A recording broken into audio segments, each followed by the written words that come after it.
Got it.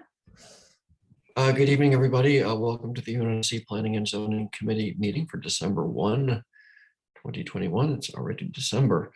Before we start, we have an announcement to make regarding COVID, our favorite subject. The governor's directive expired a few months ago, and now every month we have to recap that we are still holding meetings virtually, that there's still a danger to meet in person, and that's why we have to basically break California law and announce that we are allowed to do that until something changes. So we have to make that announcement once a month, but we're doing it at every meeting. So we're still meeting virtually until such time that we can meet in person safely. And John, you see, I just did post that part of the agenda. So there it is right there. So welcome. That was item number 1, to get that out of the way. Item number 2, welcome and a call to order.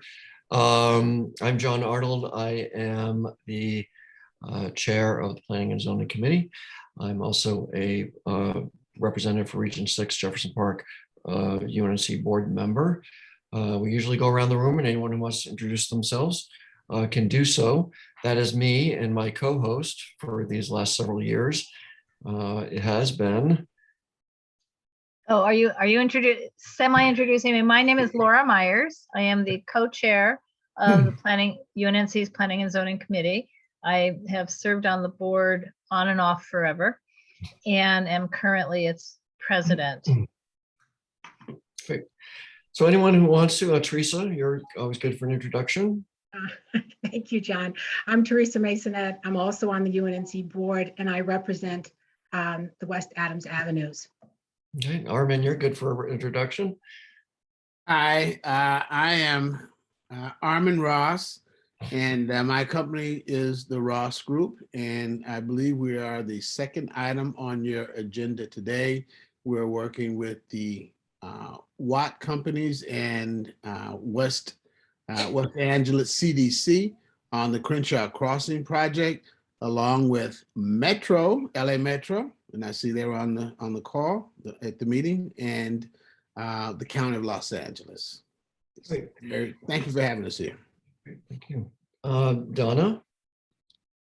Hi, I'm Donna Jones from West Adams Avenues, not on the board, but here to support and make sure that I can provide whatever support I can for the community. Thanks, Donna. Thank you. Former board member, Donna Jones. Anyone else want to raise their hand and give an introduction? Please do so. John, can we introduce a couple of people from CFAC? Sure. You bet. Well, and Brent Green raised his hand. Brent. Hello. Please. Hi. Can you all hear me? Yes, we can. Okay, great. Thank you. I'm not real familiar with these Zoom meetings. But anyway, my name is Brent Green. I'm a representative of CFAC for Council CD10. And I'm a landscape designer. I own a company called Green Art Landscape Design. I got my degree in horticulture from Cal Poly San Luis Obispo, and I'm a major tree advocate, and would like to speak on the Sycamore Grove for this development. Great. Thanks, Brent. Thanks for coming. Thank you. Isabel? Yeah, hi, I'm also with CFAC. I represent CD11, and I'm also interested in your tree grove. Great. Anyone else want to introduce themselves? We have a guest, Robin. Hi, I'm with CFAC as well. I'm with CD8. Great. Nicole? Good evening. My name is Nicole Velasquez Avitia. I'm a senior manager with LA Metro, and Laura invited me to participate in the meeting tonight as the Metro LA County Joint Development Project Crenshaw Crossing is on the agenda. Great. Anne?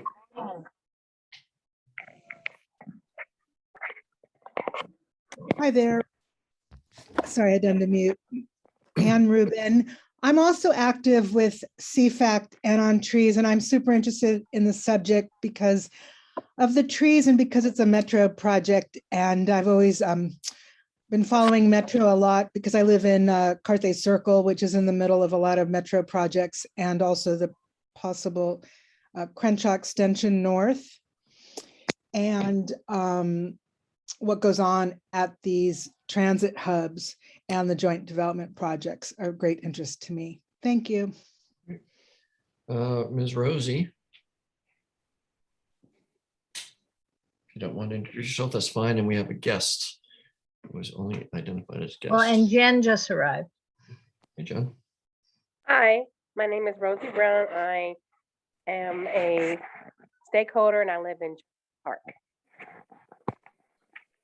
Jen is still connecting. If guest wants to identify themselves and introduce themselves, please do. Otherwise, let's continue. Last item on number 2 is approval of the agenda, which has a number of items on it. Anyone want to make a motion to approve or make a suggestion for any amendments? Teresa has her hand raised. No, I can't see everybody. Oh, that's right. I'm sorry, John. I make a motion to approve the agenda. Okay, do I have a second? I second. All those in favor, please raise your hand on video or raise your virtual hand, which you can find down in reactions. Okay, any opposed? Okay, seeing none, the agenda is approved. Moving on to item number 3, public comments, 1 to 2 minutes per speaker. Any public comments on anything that is not on the agenda tonight? So not about the tree policy and not about Crenshaw Crossing or old business. Anybody? John, Laura I have has my her hand hand up. raised. Okay, Laura, or Yes, Lizzie asked me to make the reminder announcement that Sunday, this coming Sunday, December 5, is Ciclavia for South LA. It's not exactly south, it's exactly our neighborhood and going east from there. So the Ciclavia route is the streets are closed. The route is either this is the beginning or the end, but the beginning or end is at Crenshaw and Expo, more or less where the Crenshaw Crossing will be. And it goes south to Martin Luther King, then east to Central Avenue, and then back again. UNNC will be at the hub at Crenshaw and Exposition. And Lizzie would like to remind all the committee chairs, John, that would be you and me, if we have any a little poster or anything that we want to put up while we're at the booth to encourage people to participate in the Planning and Zoning Committee or any of our issues. And Lizzie specifically said to say, John, you're a bike rider. Are you going to join the UNNC bike riding group? But you don't have to answer at this committee meeting. She just asked me to remind you that there will also be a group of UNNCers riding the route. Okay. Don't answer because there's no discussion. I'd also like to announce that at the other end, at Central and MLK, is a project, a affordable housing project that my firm designed. They have a table out as well at the very other end of the terminus, and I will be manning that table. Oh, there you go. To talk about affordable housing in South Los Angeles. So that's where I will be. Donna Jones, you have your hand up. Hi, wanted to just call everyone's attention to Edge Hill and Adams. The fencing changed the look of the house that we had dealt with there on the corner. So if you haven't seen it, please check it out. Corner of Edge Hill and Adams. The 8-foot fence, I guess, or 10-foot fence is gone, and they put up a nice little white gate, and even the foliage has been trimmed back. It's a great win. Thank you. Great, thanks for that. Report. Any other public comments?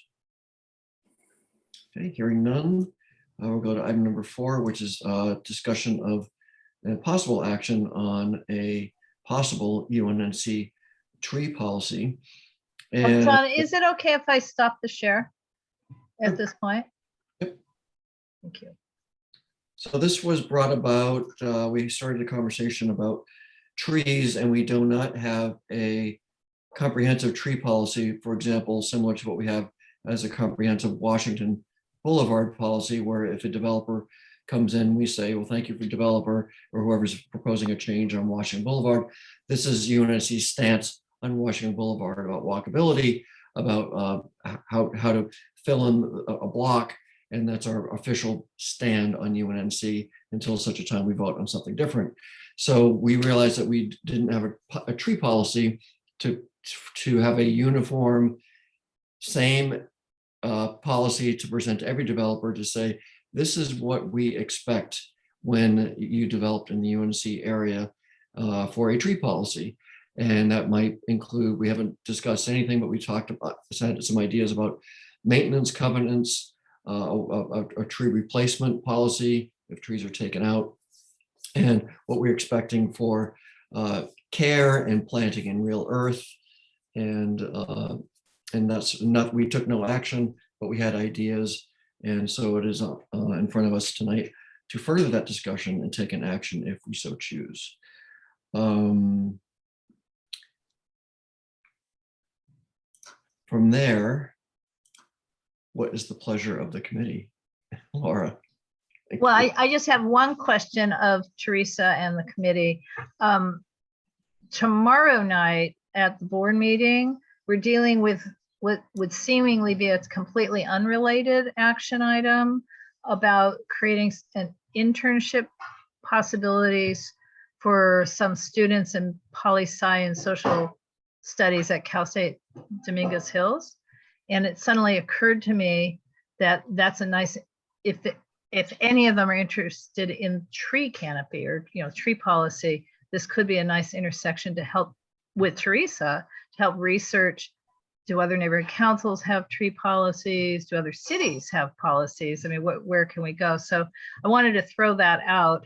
I don't think we should be voting a recommendation for the internships, but I wanted to see if that even sounds like a good idea, because we're trying, the idea, one of our board members is a professor at Cal State, but we aren't quite sure what to do with these young people that would actually be useful for them as well as for us. So, I don't know. So I was just going to throw that out, but maybe, I don't know if that's a good idea or not. We have some, Teresa. Thank you, John.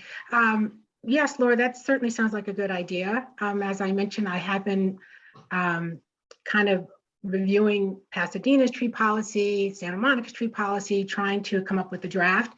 I also know I talked to Robin earlier, and there are several members of CFAC that are thinking about a tree policy for South LA and how we can advocate and encourage the greening of South LA. So, it's a bit of a process trying to gather all this information and compile a complete document. But certainly if you want to recommend an intern, if I don't know what programs they have there, but if they have a environmental program or some horticultural program, that person would, I could certainly use an intern to help me compile all the information. Great, thanks, Teresa. We do have a number of people from CFAC. Does one of you want to direct, guide, make a suggestion about how we could start doing this, or make a public comment about anything that you know? And please tell us what CFAC stands for. Oh, I can tell you that, John. It's a Community Forest Advisory Committee. All the members on the board are nominated by their council district and appointed by the mayor. So most of the people have a love of and are very authoritative when it comes to the forest and the street trees in particular. Great. I guess sorry, Laura. I might add that I think this is a wonderful idea, and you might be surprised to know, but as far as I know, there are no other council districts or neighborhood councils that have their own tree policy. The city's got their tree policies. they have a replacement ratio of 2 to 1. They have, that's kind of it. I mean, they have a few policies. I'd be really interested in following what you decide to do and how you sort of manifest it. And if you had any questions, I'm happy to answer them. But at this point, I'm not exactly sure what you're talking about. Like, for example, I've been to a lot of the LUPAC or the plum committees, and they have no teeth, and they see trees being removed from projects, and there's nothing they can do. They don't have a policy. My local Venice Neighborhood Council, the LUPAC committee, we've tried to get a tree disclosure form. It's a form where a developer or a homeowner must, with all of their other planning documents, they just submit a form that says, these are the trees on my property. So it doesn't say you can't do anything with them. It just says, it just acknowledges that the trees are there. And we can't get that passed by the LUPAC, which is mostly with people who are very pro-development. And I can say that CFAC is definitely not anti-development. We just want development to be smart and to include trees. So I don't know if that's at all helpful. And if you had any more questions, I'd be happy to answer them. I think part of some of the wounds at UNNC, where we had developments come in and they have a certain number of trees, they plant them and then they die because there's no maintenance policy, or they just aren't given a chance to live. So just making sure that there's things in place that someone can be accountable to make sure that the trees that are planted have a running chance to become what they were intended to be. So I think that was part of it. And I think part of it was discussions that what's the replacement? Are real in-ground trees being replaced with things in pots that maybe not survive or won't even make a canopy? Or what is the policy, or how things can be done smarter? Are there ways to block out portions of the garage so there is real earth to plant a real canopy tree in, versus just digging out the entire site? And there was also questions about how we can advocate when developers are getting close to their property line to be careful about adjacent trees that might be affected.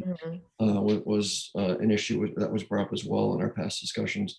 So all these things, some of them can't be enforced. They can't maybe not be able to change the development, but they can at least say, this is what we want, especially if someone needs a discretionary approval or recommendation from UNNC through the council office, that we can say, we support or don't support because, and this is what we recommend. So these are all things that we're processing through. Laura. Yeah, well, and by one of our ideas or my ideas, well, this is going to take a while. This is not going to be an instant thing because we need to take it out to the community too, but as we develop it.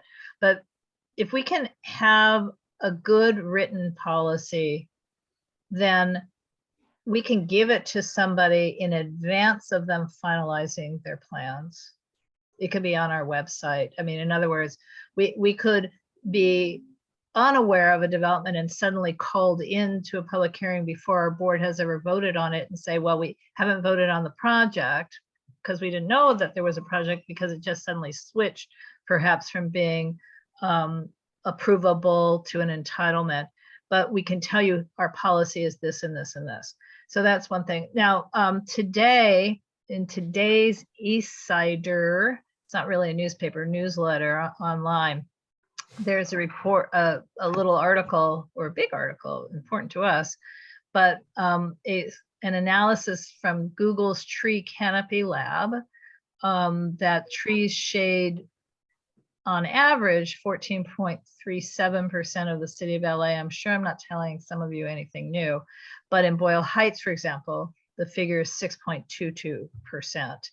Los Feliz is 27%. Bel Air, Beverly Crest is almost 38%.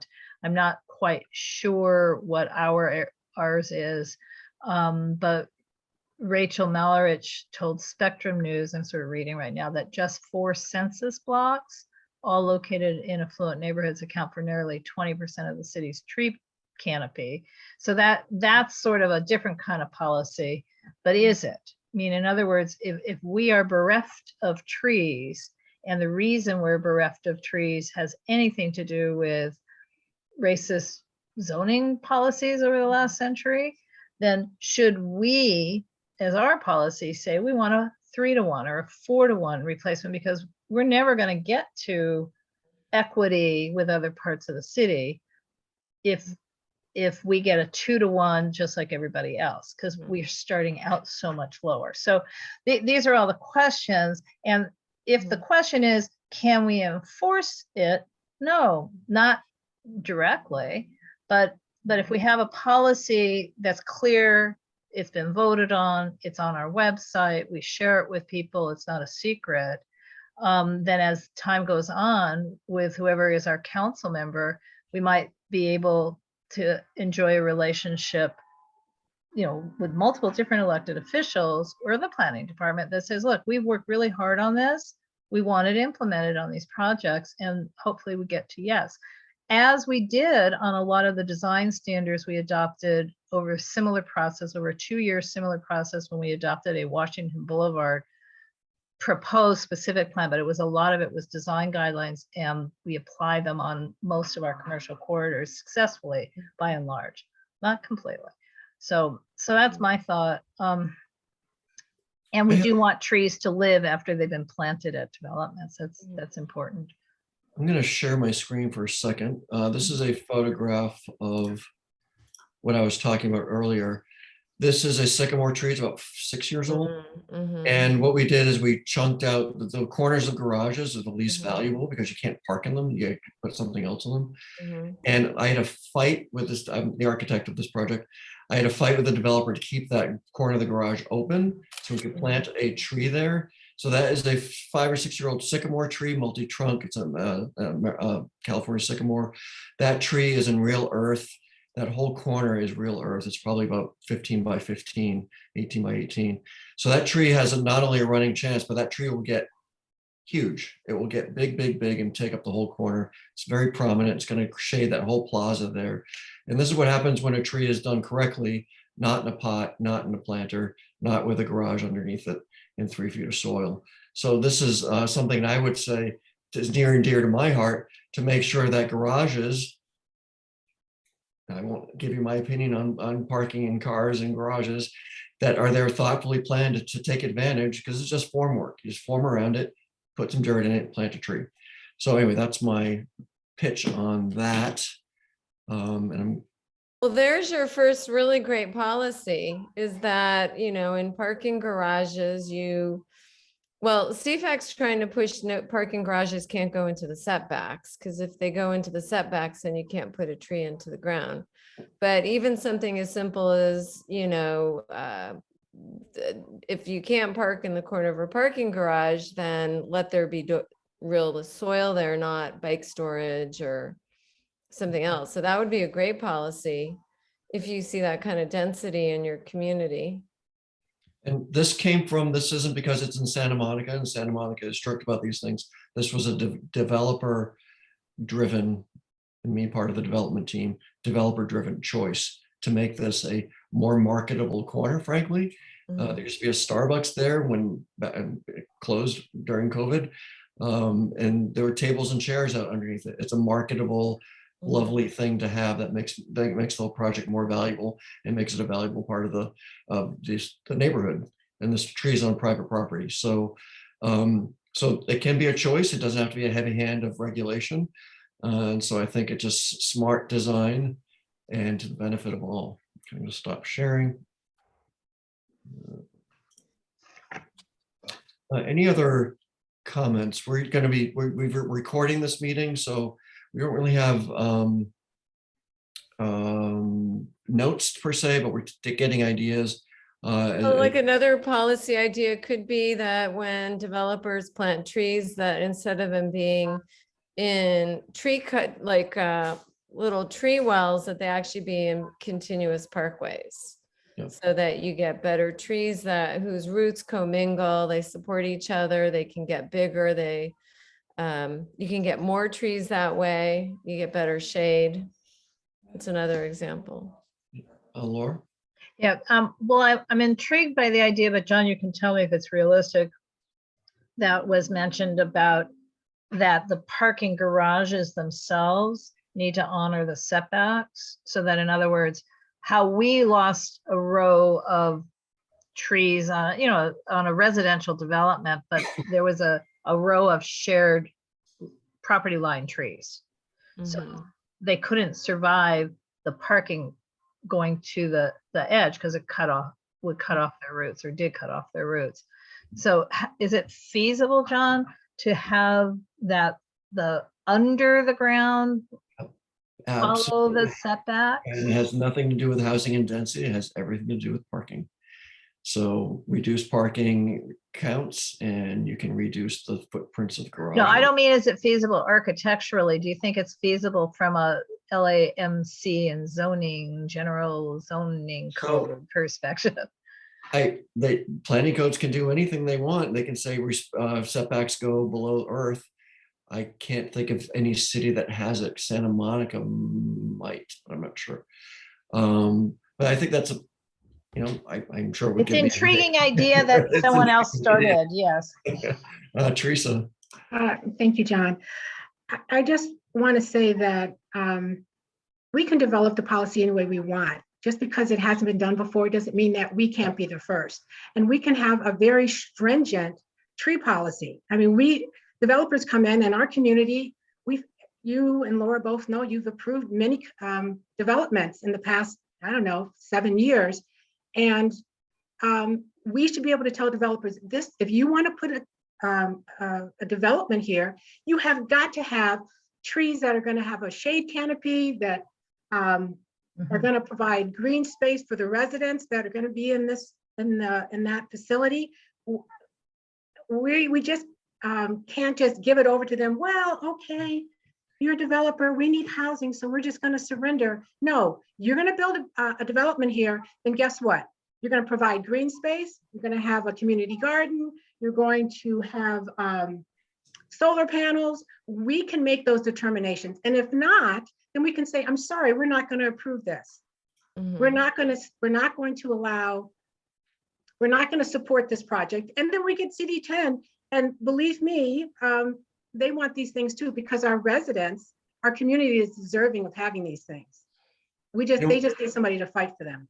In a way, so that's where our power per se is in a letter of non-support saying we don't support this project because, and it becomes less capricious if it's a policy saying we don't support this policy because it goes against UNNC policy X, UNNC policy Y, instead of just being this kind of catch as catch can, developers or development specific recommendation or not. So I think that's the strength of having a policy, no matter what it's about. Clear tree policy. If we have a solar panel policy, we won't recommend supporting a project unless solar panels are supplied, if that's what we want to do. So yes, that's where our power is to support or not, and the developer can choose to go forward or not. Anyone else have any comments about a possible tree policy for UNNC? And again, we aren't taking this as a discussion only. This will probably be a multi-month project to get something written and then approved. Shelley. Hey there, I'm trying to figure out how to get my video on because I know it's rude not to have it on. So I think the most important part in my mind of a policy is to recognize, document, and hopefully revere what is already on a parcel. So, and what I'm talking about is the existing mature trees. So developments often will try to, come in with mitigation and, planting plans. And as you pointed out, John, that they'll plant these small little sticks and not have sufficient maintenance. And, you'll have high mortality, and you're certainly not going to get the shade canopy of what is on site. And, point is the next item you have on your agenda. So I would say one of the most important pieces of a policy is to tell developers to, and I don't know how you say it, you'd have to wordsmith it, but essentially to mandate, require preservation of existing mature trees on site, and to show you how they've either altered designs or reduced parking or incorporated the existing mature trees into their current designs. And you're probably not going to get great answers at first because that's not the usual way to approach projects. They start with a blank sheet of paper and that doesn't show you the mature trees on site. But you want to document, and this is something we're trying to do citywide with Rachel and with planning, to document what is on site that should be preserved. I would add to that, if say something can't, I know that's a very strong word, can't be preserved, that there is a mitigation that goes above and beyond.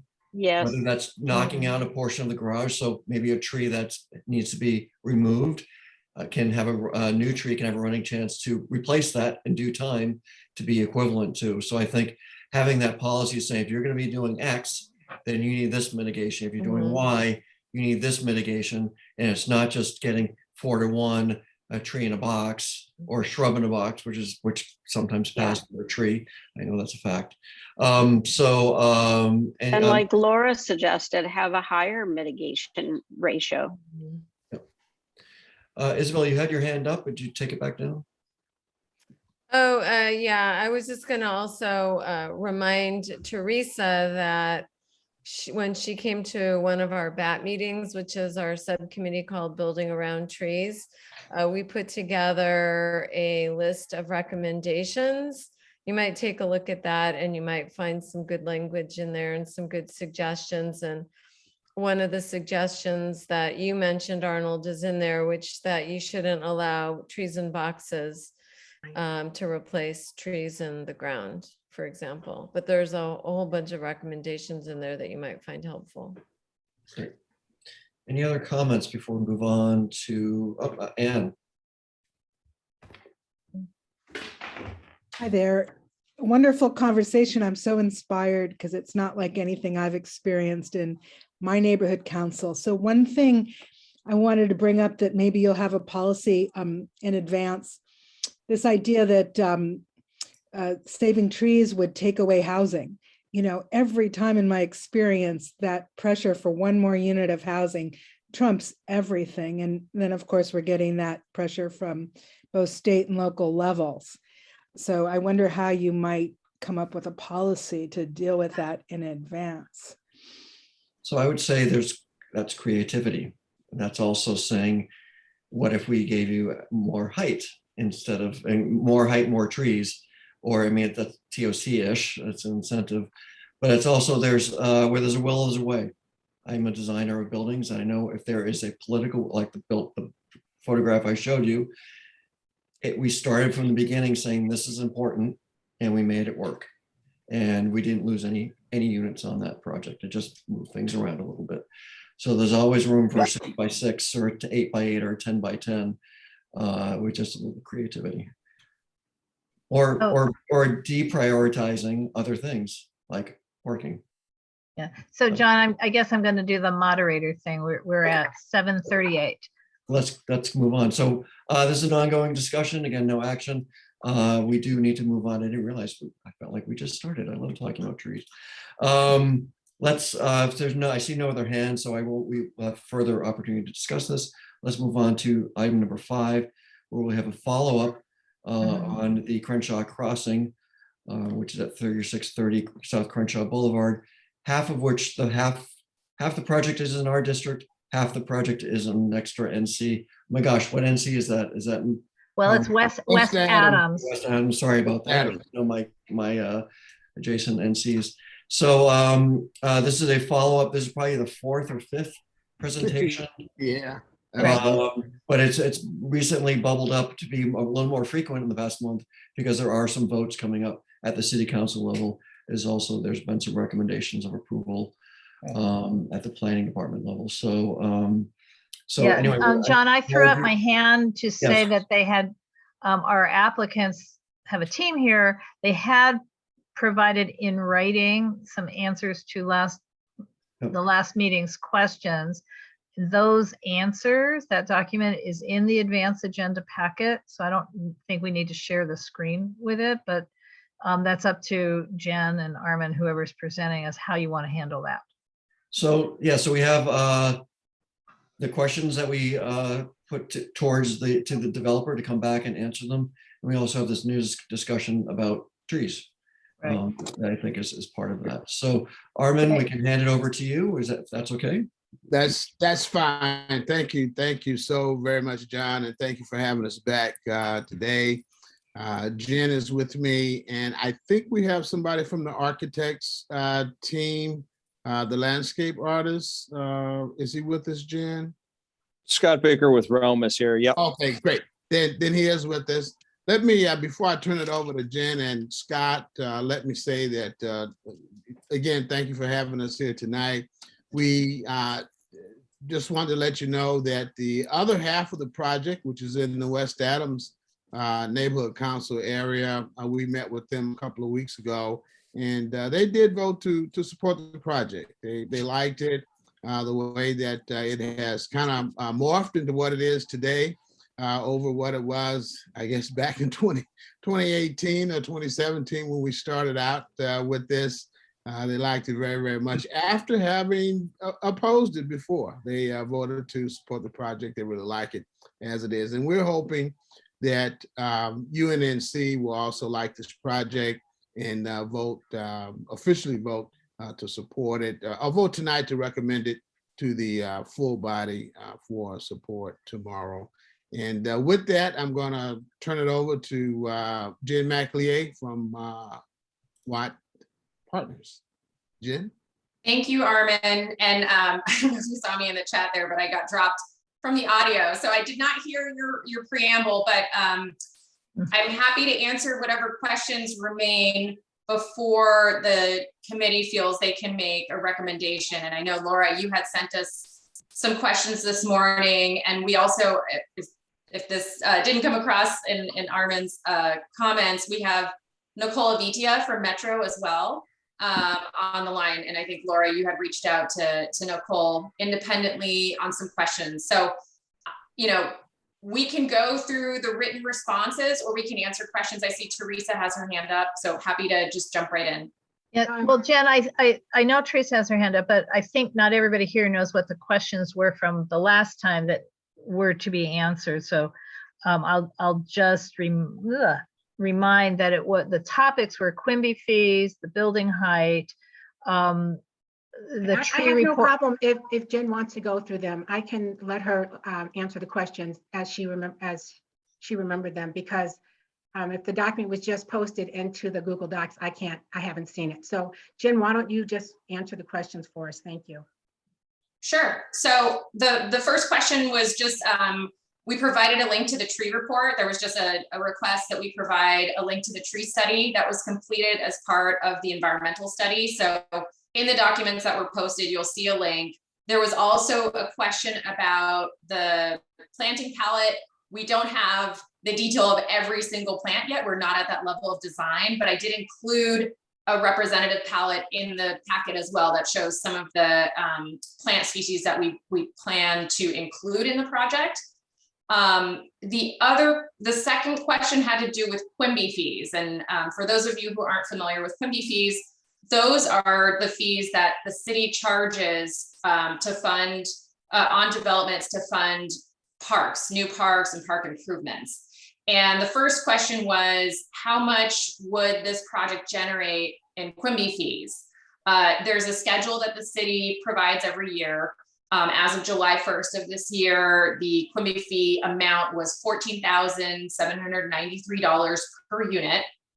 Then that gets applied against every market rate units. Affordable units do not, they have an exemption for affordable units. Affordable units do not have to pay Quimby fees because it only adds to the cost of providing affordable housing. So it's only market rate units that carry the burden of paying the Quimby fee. And so, as you may recall, this project is currently proposed to be 401 units, of which 80% or 320 units are set aside as market rate, although we are requesting additional subsidy to make this 100% affordable.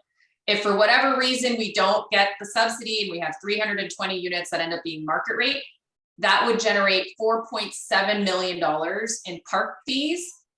And then, as we understand it, all of the Quimby fees go to one centralized pool within the city, but each council office can make a case for their share of those funds, or, you know, make a case for potentially a larger share proportionately based on their needs in the community. So that is our understanding of how the Quimby fees work, because we just pay them and they go to a centralized pool in the city.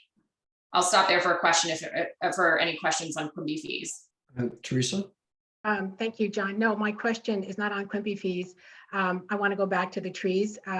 Did you have another item on there, or are you finished, Jen? There was one other question about the building height. So the okay, yeah. So stop you, because I have a lot of people here are interested in the trees. So let me just go back. One of the questions I did bring up was the sycamores. And I think you put forth an idea that I'm not sure how feasible that is, but I'd like for you to explain to us how we can preserve the sycamores. The tree report, I was able to get a copy of it and I distributed to the members of CFAC. And even though that report recommends that those trees are removed, we have Brett Green here, who is a CFAC representative, and he's evaluated the trees and he said they're healthy. They need some trimming of the dead wood, but they should be preserved. So I'd like to know how we can preserve those trees. Brent has his hand up as well. Yes, I grew up in that neighborhood. Actually, my parents bought a house there back in the 60s. I grew up there till the 80s. We still own that house. It's a rental. But I've been into plants since I was a kid, and went on and got my degree and studied. And those trees in that Crenshaw neighborhood were instrumental in my childhood when I grew up. And one thing that really, I'm just going to try to be as brief as I can. One thing that really got to me when the Space Shuttle Endeavour came through, so many trees were cut down, mature trees. And I know that they were replaced 4-to-1, but those 4-to-1 trees, while there are many of them, may not reach maturity in my lifetime. They probably won't, you know, and the lack of mature trees that are preserved in our area, people just bulldoze them down. That I don't think that Space Shuttle Endeavour thing would have ever happened on the west side, but it happened in our neighborhood because at that time, the neighborhood was mainly people of color, and that's what happened. The same thing happened with the Metro line. When it ran through our neighborhood, they took out sycamore trees up and down Exposition, but when it got to Cheviot Hills and the whole West Side Pavilion area, they preserved all those trees. And so I take issue with the fact that we have this mature growth of sycamores, which are native and protected. And if this were on the west side, I know there'd be public outcry, and they would be paid attention to. Those public outcries would. And in this area, I'd like for our mature trees to be respected and preserved. I mean, development is great. We're happy to see it come, but not at the expense of a quality of life thing like mature trees. I know that they're talking about replacing them with smaller trees, box trees, whatever, but those trees are gorgeous. They're there, they're healthy. They may look a little sick now because of lack of water, but they're California sycamores. They're a native and they will spring back. They're healthy trees. But I vote or am proposing to keep those trees and really try to work the development around those trees because they're important. Any other questions? So there's no other hands up. Any response either from the developer or from anyone on the development team? Well, Shelley does have her hand up. Oh, I'm sorry. I didn't see that. Shelley. I guess it wasn't really clear to me from the plans what was slated for that area, and it seemed to be kind of open space-ish, but paved. So if you could clarify, because the plans seem that the drawings at least don't really explain where those sycamores are. I know that it's the B side, the B parcel, but even more specifically, what was designed there? Mhm. Okay, well, we can jump into these questions and not to throw it at you, Scott, but I have on the line also our lead landscape architect who we asked to join tonight because I knew there were going to be a number of questions about the trees. So I don't know, Scott, if you want to take the first cut at the questions, I'm happy to jump in as well. Yep, you're on mute. Sorry about that. I joined the first part of the call from my car and managed to make it to my computer, but forgot to unmute. Evening, everyone. Look, I don't dispute any of the sort of comments about the beauty of those sycamores. I think that the challenge of the site is how to fit the building and the units on it. And I think that is where the conflict has arisen. I think it is important to look at, I don't think that adding, many more trees is a trivial thing. And while it's tough to lose large trees, I think we do want to look at replenishing the urban tree canopy. And that's certainly a priority in our practice.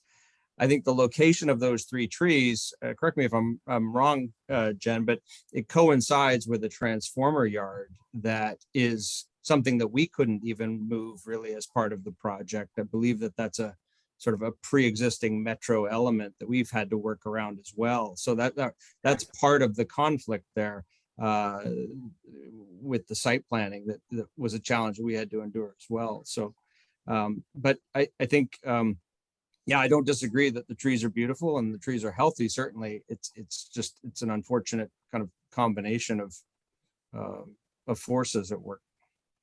I'm going to raise my own hand. So Scott, hey, how you doing? Good. So what special, if the trees are, it's a foregone conclusion, I'm just saying if it's a foregone conclusion, what special tree approach does the project have beyond what you and I both know is standard, which is trees in pots, trees on podiums and 3 feet of soil max? I mean, there's also, is there any special podium treatment, any special garage treatment that can support a future tree of this size in real earth on the site? Or are we getting lot line to lot line pavement? No, but that's the beauty of this project, right? With the vacation of Expo along the north side, you are ending up with a substantial area of terra firma that will ultimately be populated with large trees in time. Trees that are in real soil, no box, right? That there's an opportunity to plant that. So while there is some podium trees that sit on top of the project, there's a vast area of both parcels that there will be terra firma where trees can achieve sort of their max and natural size. Great. Laura. Yeah, well, some of this is just really very confusing. And I'm sorry to say that. We have, I'm looking at the pages from the environmental clearance, not the tree report, which was an addendum, but the actual upfront document. And I'm really kind of, I'll be clear, I don't understand how this was able to even get the streamlined environmental clearance when it is so obvious that the removal of trees is something that can't be truly mitigated.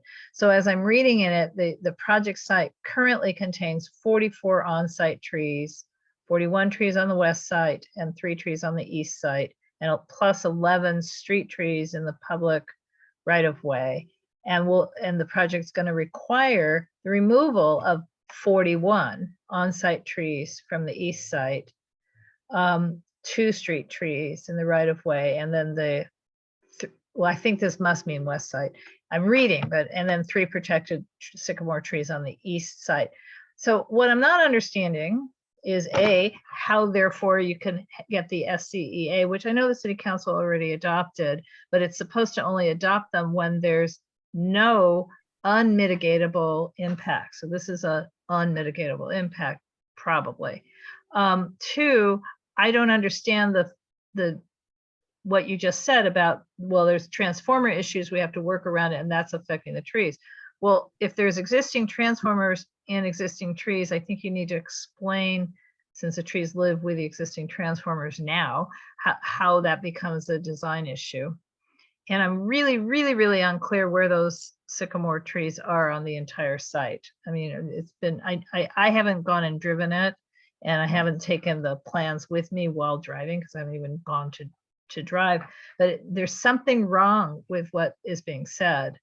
If there's already a Metro transformer and the trees are alive, how does that work? Anyway. I think, yeah, and I apologize if I confused the issue. So there is the transformer enclosure on one side. There is, Currently, but I mean, is it currently there or to be yes, there? yes. Okay. Yeah. And then there is all of the Metro equipment that is going in on Site B along Crenshaw Boulevard, right? There's a large swath because of the box and the vents and elevators and et cetera.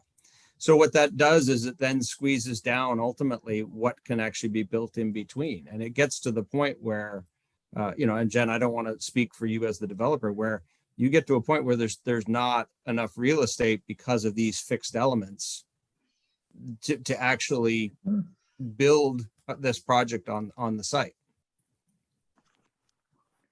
That's right. You're absolutely right.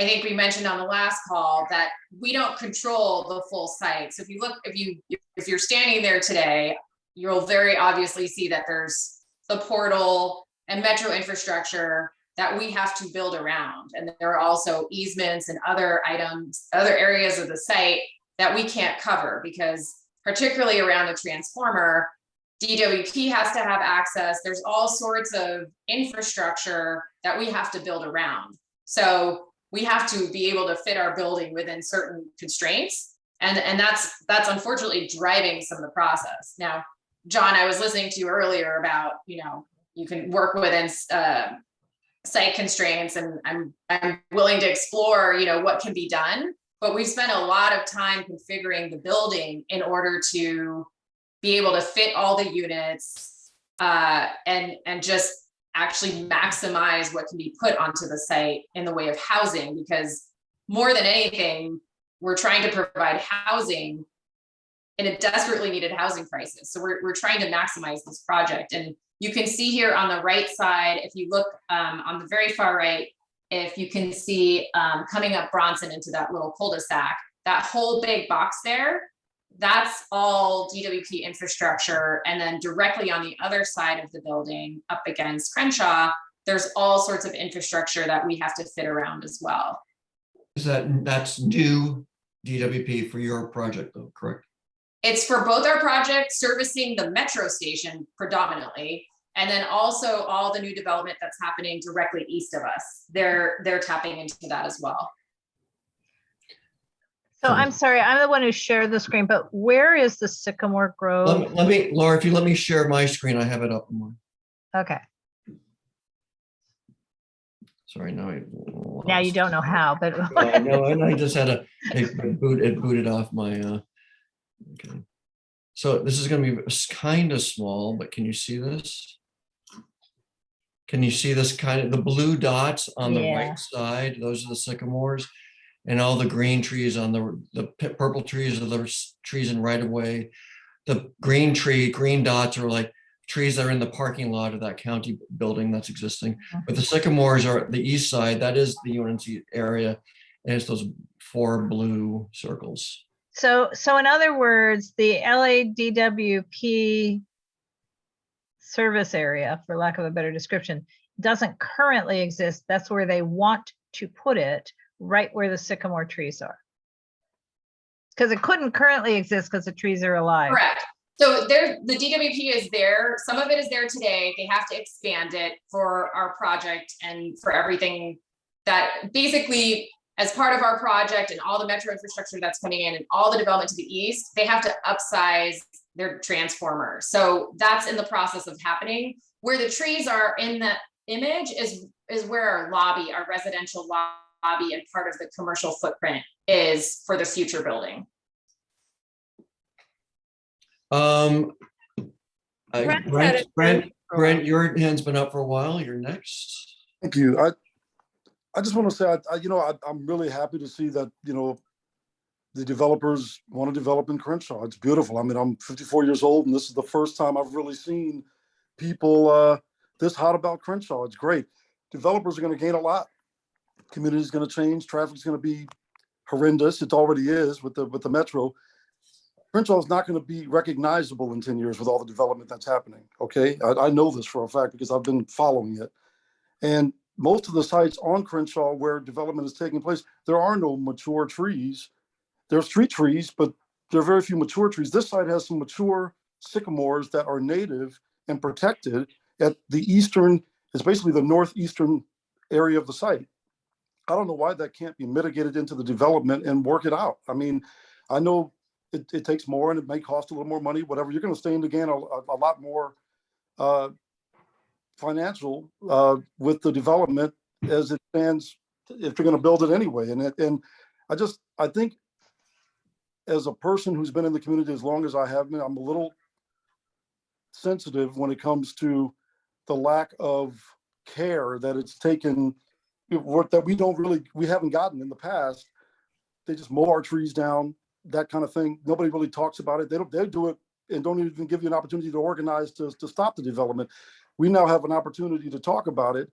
And I'd like for it to be paid attention to. I'd like our community to actually take a stand on our trees, especially the mature ones.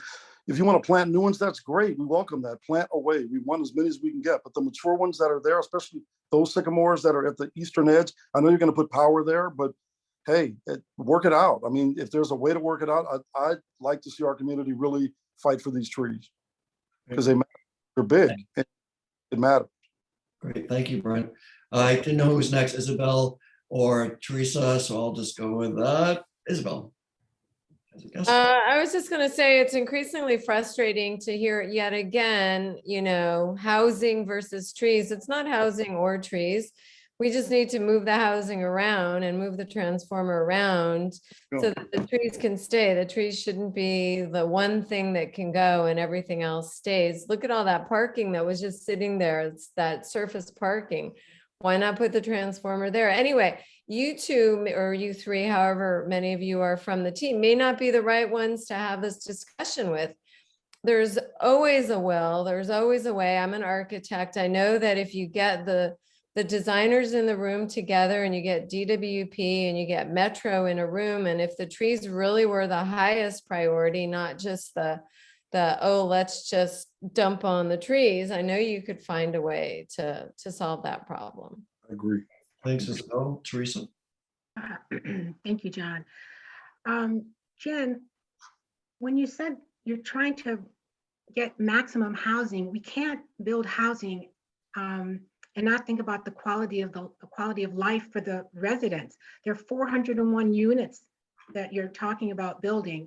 You mentioned that I saw on your website 34,000 square feet of open space. Let's have that open space be anchored by these sycamore trees. That's right.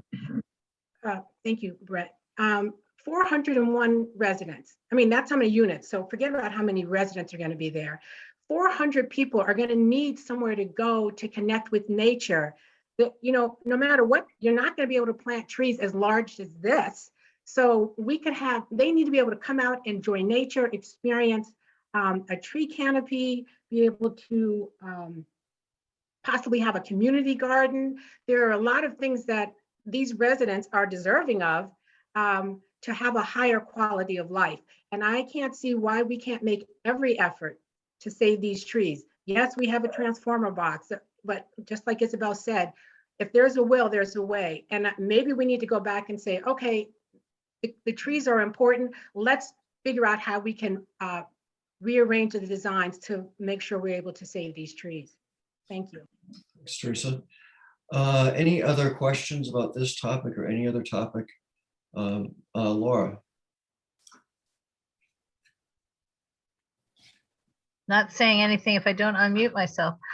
Just going to say, with the exception of LADWP, we do have everyone in the room. We have several architects, we have Metro, we have the development team. So the question is, And John, you'll know what I'm talking about, that project on Scarf Street. They're also saying that, well, you said, and John Kaliski said, that LADWP will just put the transformer wherever they want it, and it's really hard to argue with them.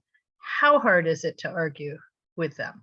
That's a question for John and Scott, but also Nicole, I think. Yeah. How hard is it? If they have no other place to put it, they will put it where it's most convenient to them. If they have a choice of where to put it, I think Metro in their box is probably the bigger, because DWP will find the place that you've supplied for them. And so the example you brought up, Laura, the only place that was available on that project was in the front setback in the historic district. And that's what DWP will take. This is different because the site A is so large, and whatever is the developer provides, if the architect is doing their job to provide a place for the transformers, and I'm guessing it's in a vault here. This is a big project, but I don't know. No, it's probably not. Anyway, so they'll put it where you've designed it in. But I think Metro had their way with this one. I think that one's there, and I'm not sure what the politics of Metro. Well, and Nicole is preparing herself to talk. Thank you, Laura. So I just wanted to clarify a few things, and let me try to share my screen. Oh, I have to make you able. Let's. Okay. And you should, yes, now you should be able to. All right. Can everyone see that? It's slowly. There you go.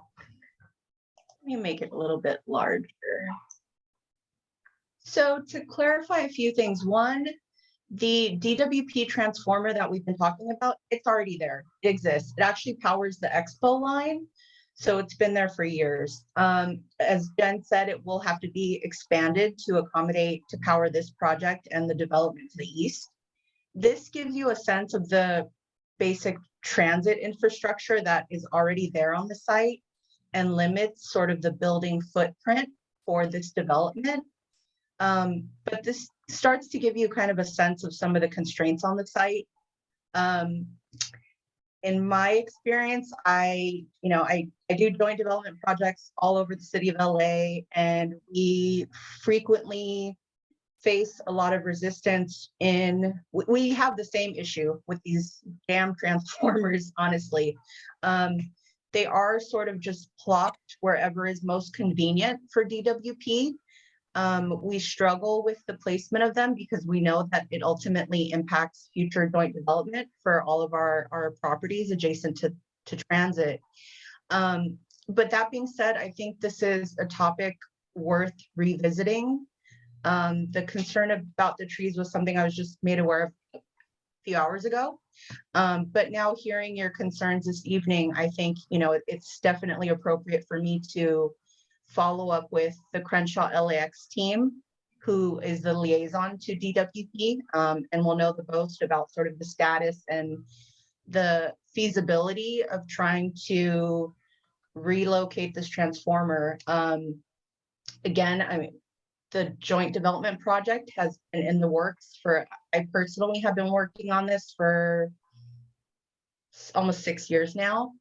And so we do have to sort of weigh the trade-offs of, considering any sort of redesign of the project at this point in the process. But that being said, I think there's some things that Metro and the development team can look into to start to address some of the concerns that you've raised this evening.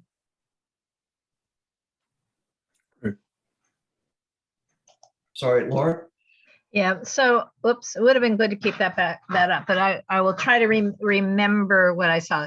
So currently, yeah, what you were showing us is a box, that white thing, DWP grade at site, and then to the east of it is a walkway. Is that what we're seeing, the gray? Between the building and the white box, what is that now? On the right hand? That's part of the street that Bronson doesn't, and so Bronson runs to, basically there's an easement that DWP has access to that runs to that area. Right, because when I look at this, I know I know full well where you see where it says W Exposit. That's, that's the West Exposition Place. It's an alley, but it's a wide improved alley. And there's the building we can sort of see the roof of. And then to the east of that is the condominium townhouse development, right?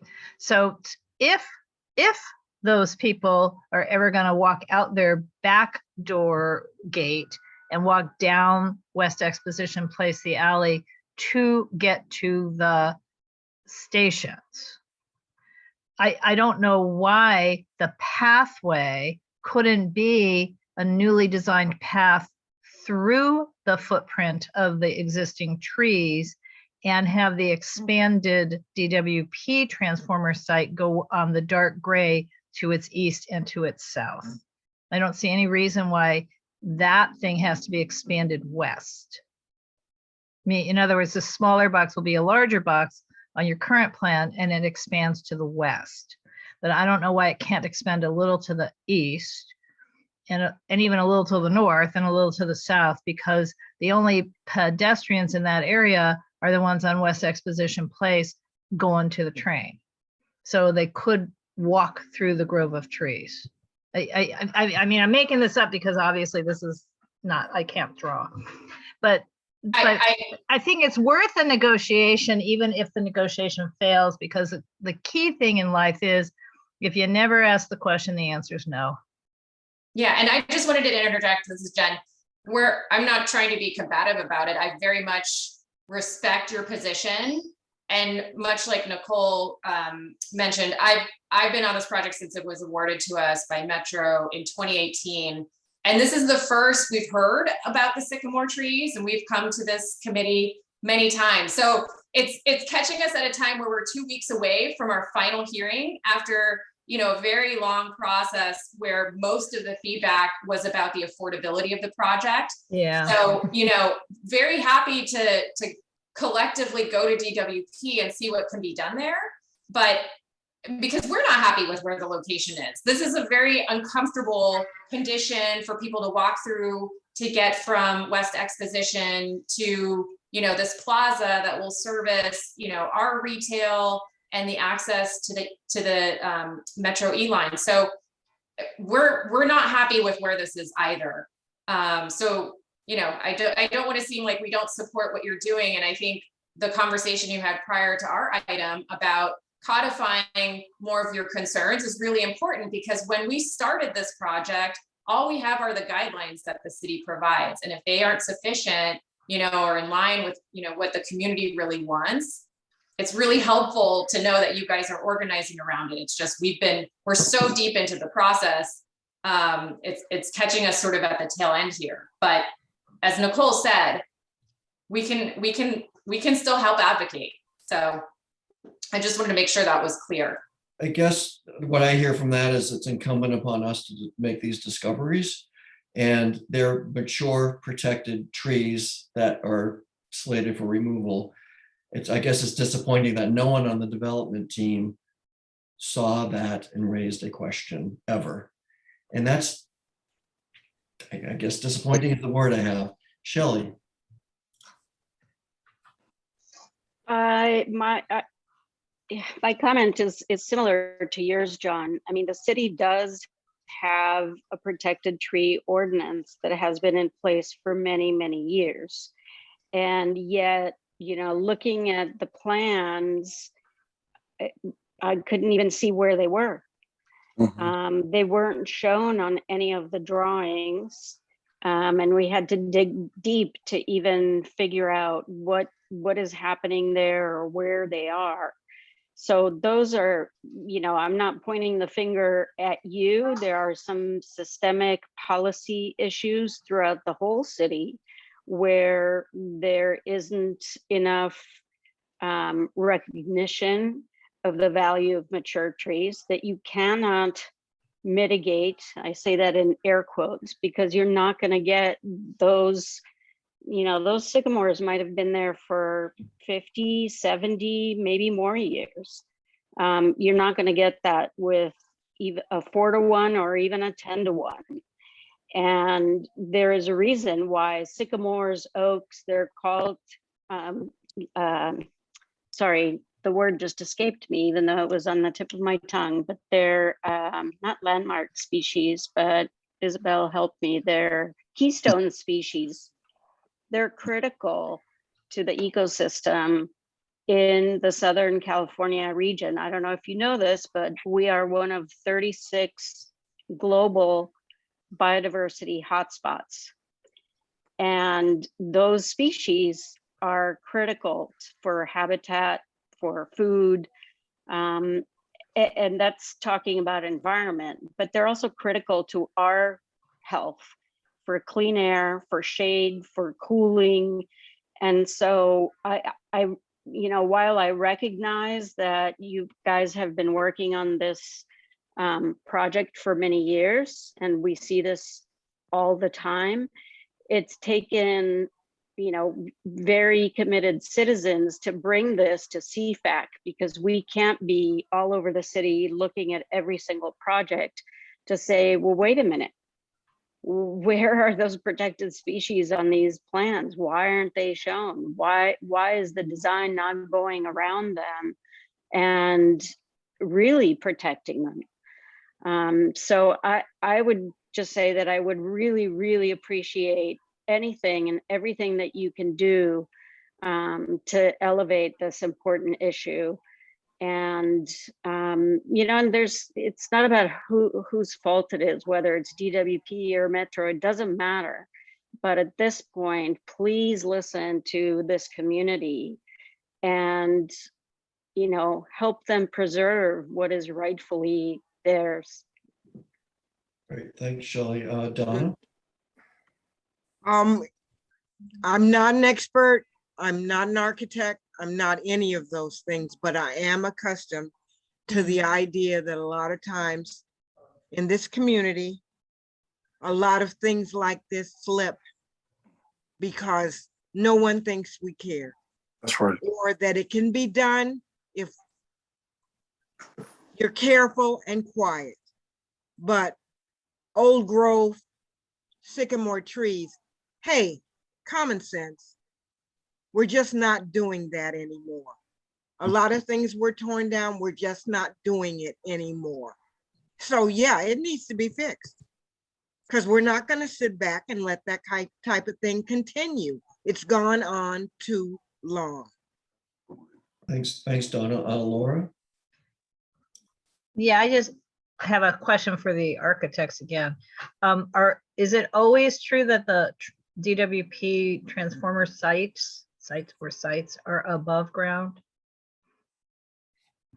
I'll answer that as generally not. Yeah, I'm asking a general question. So they used to be, they would let you choose whether it was on grade or below grade in a vault, called a vault, which are very expensive. They have since in the past 5 years severely curtailed the ability to build vault, which is below grade, which means they're on grade. A transformer needs to be on real soil and open to sky. And you pretty much can't do anything else in DWP's world except that these days, unless you're right.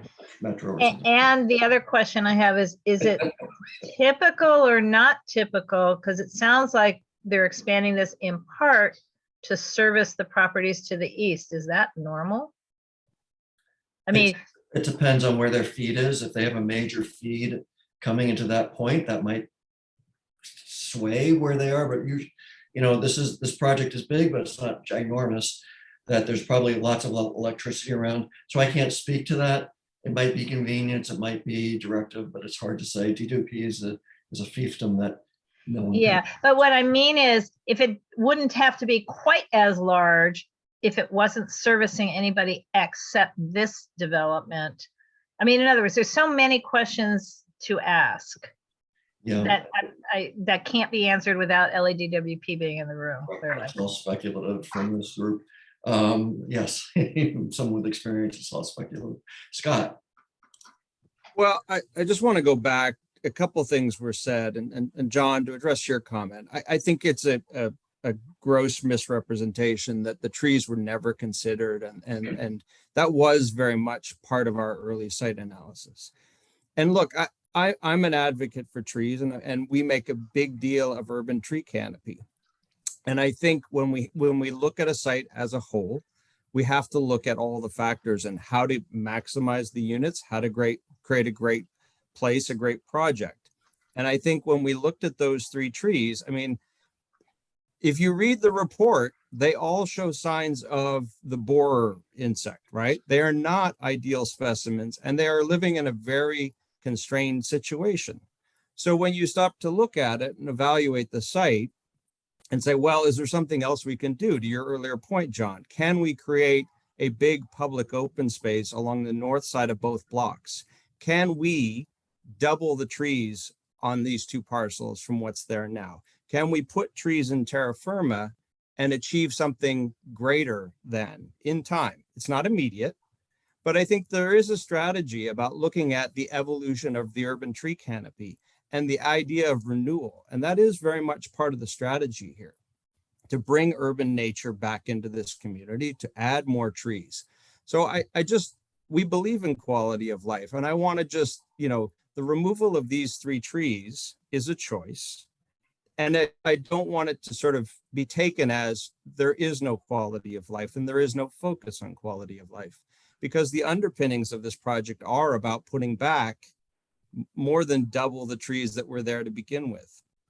I don't take the removal lightly, but it at the same time, there are constraints at times, and we have to weigh those consequences and determine what's the greater good.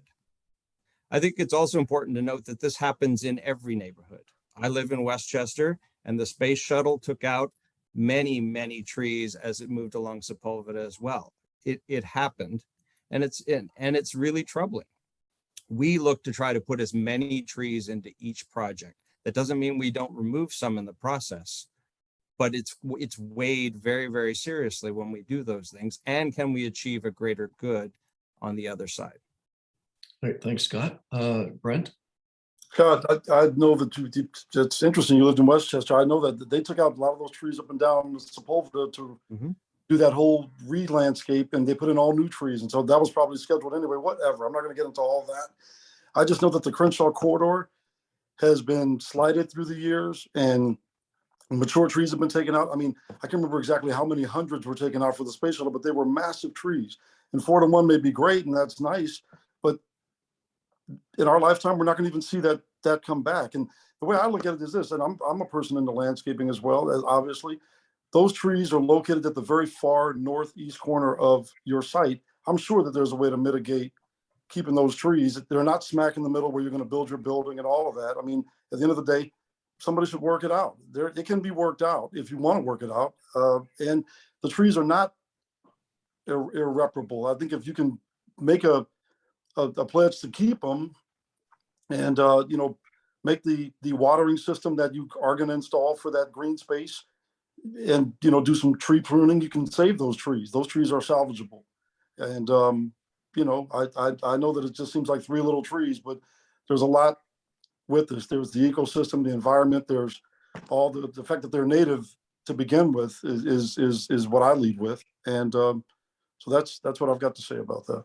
Great, thanks, Brent. Laura? Yeah, so I was going to say, I met Nicole those 6 years ago when she started on this, because we were doing, I don't know, community sort of small meetings and larger meetings.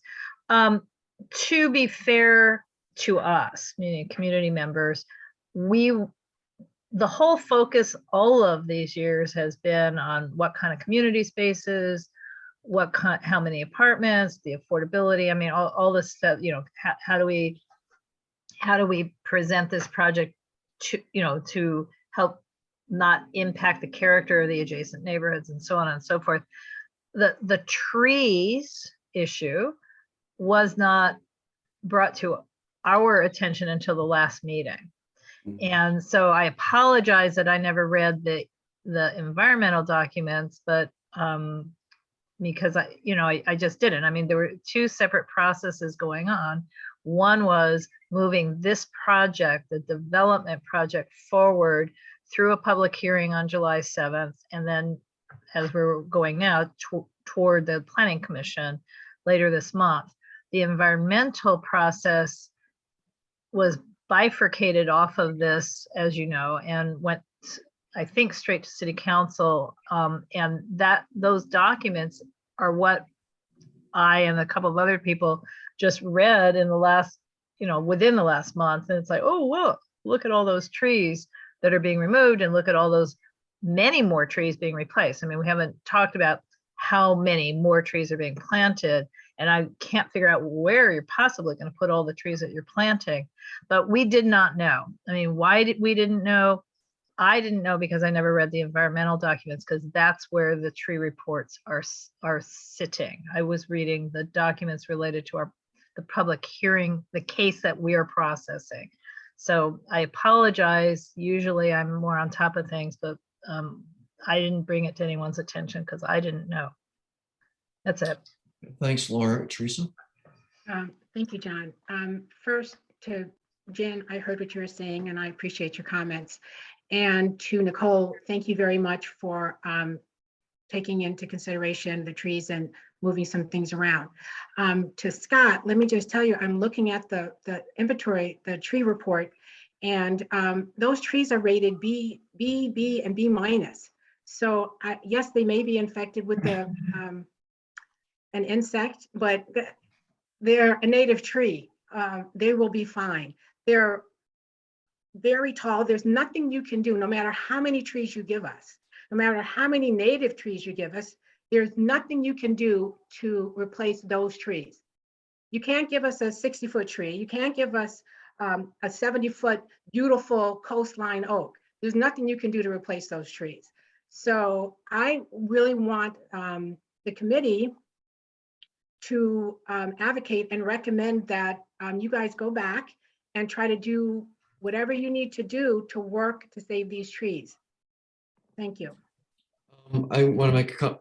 Laura, can you unshare what we're seeing and reshare the current site plan that you popped up? Well, I that was Nicole sharing, but I can. Can someone share the current? Yeah, I hear this. Is that what you're asking for? Yes, the current site plan. And let's verify that is the current site plan, because I know there's been some design changes, but the site plan, no, I want to ask, can I verify that is correct? This is from July 7. It has been refined some. But not radically. No, not radically. So Scott, tell me, I think I'm in the minority here a little bit. I agree with you, Teresa. There's nothing to replace that. There's nothing to replace that. However, in time, if there is high quality mitigation, for example, my question to you, Scott, the area along Expo, along the north, that whole treed buffer, is that all terra firma? Yeah. So that to me is an opportunity to really, for the developer to, and Scott, I full disclosure, I know Scott, I've worked with Scott. Landscape architects love their open space and trees. So making that a high quality, real terra firma means real earth or firm earth, secure earth, whatever it means in Latin, making that a high quality corridor of native trees, of things that, because that can be a substantial corridor there versus a island cluster. So Teresa, I totally agree with you. This breaks my heart to see the trees go. But if there is a mitigation, if there are large trees that are put in there, more trees than you have shown now, and just make it a highlight that this is a, like the corridor that's on the west side along Expo is this green corridor that the neighborhoods fought for along Expo. So I would say, I think there is room for mitigation, but what I want to see, and this is why I'm advocating for the tree policy, our last item, is what can be done over and above. You know, I applaud that you got some real earth, but make it even better. Really take that opportunity to make that a destination, that tree lane, that urban piece of urban forestry, make it that the birds nest there and the insects go there and the butterflies do what they do there, and really mitigate the loss that we are having. I guess we're expressing loss here. And again, I think I'm in the minority to say, you know, I understand that going back to the drawing board now, it would blow my mind apart if I was on the development team.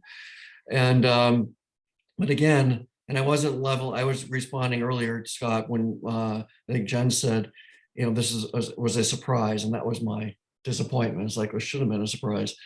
But that said, I think substantial mitigation, not just by the book mitigation, would make me feel better. I can't remember who came up next. It might have been Shelley, I think was the next hand up. So as much as I hear what you're saying, John, the reality is that you can't plant huge trees because they need time to adjust to the soil and the conditions that they're going to live in.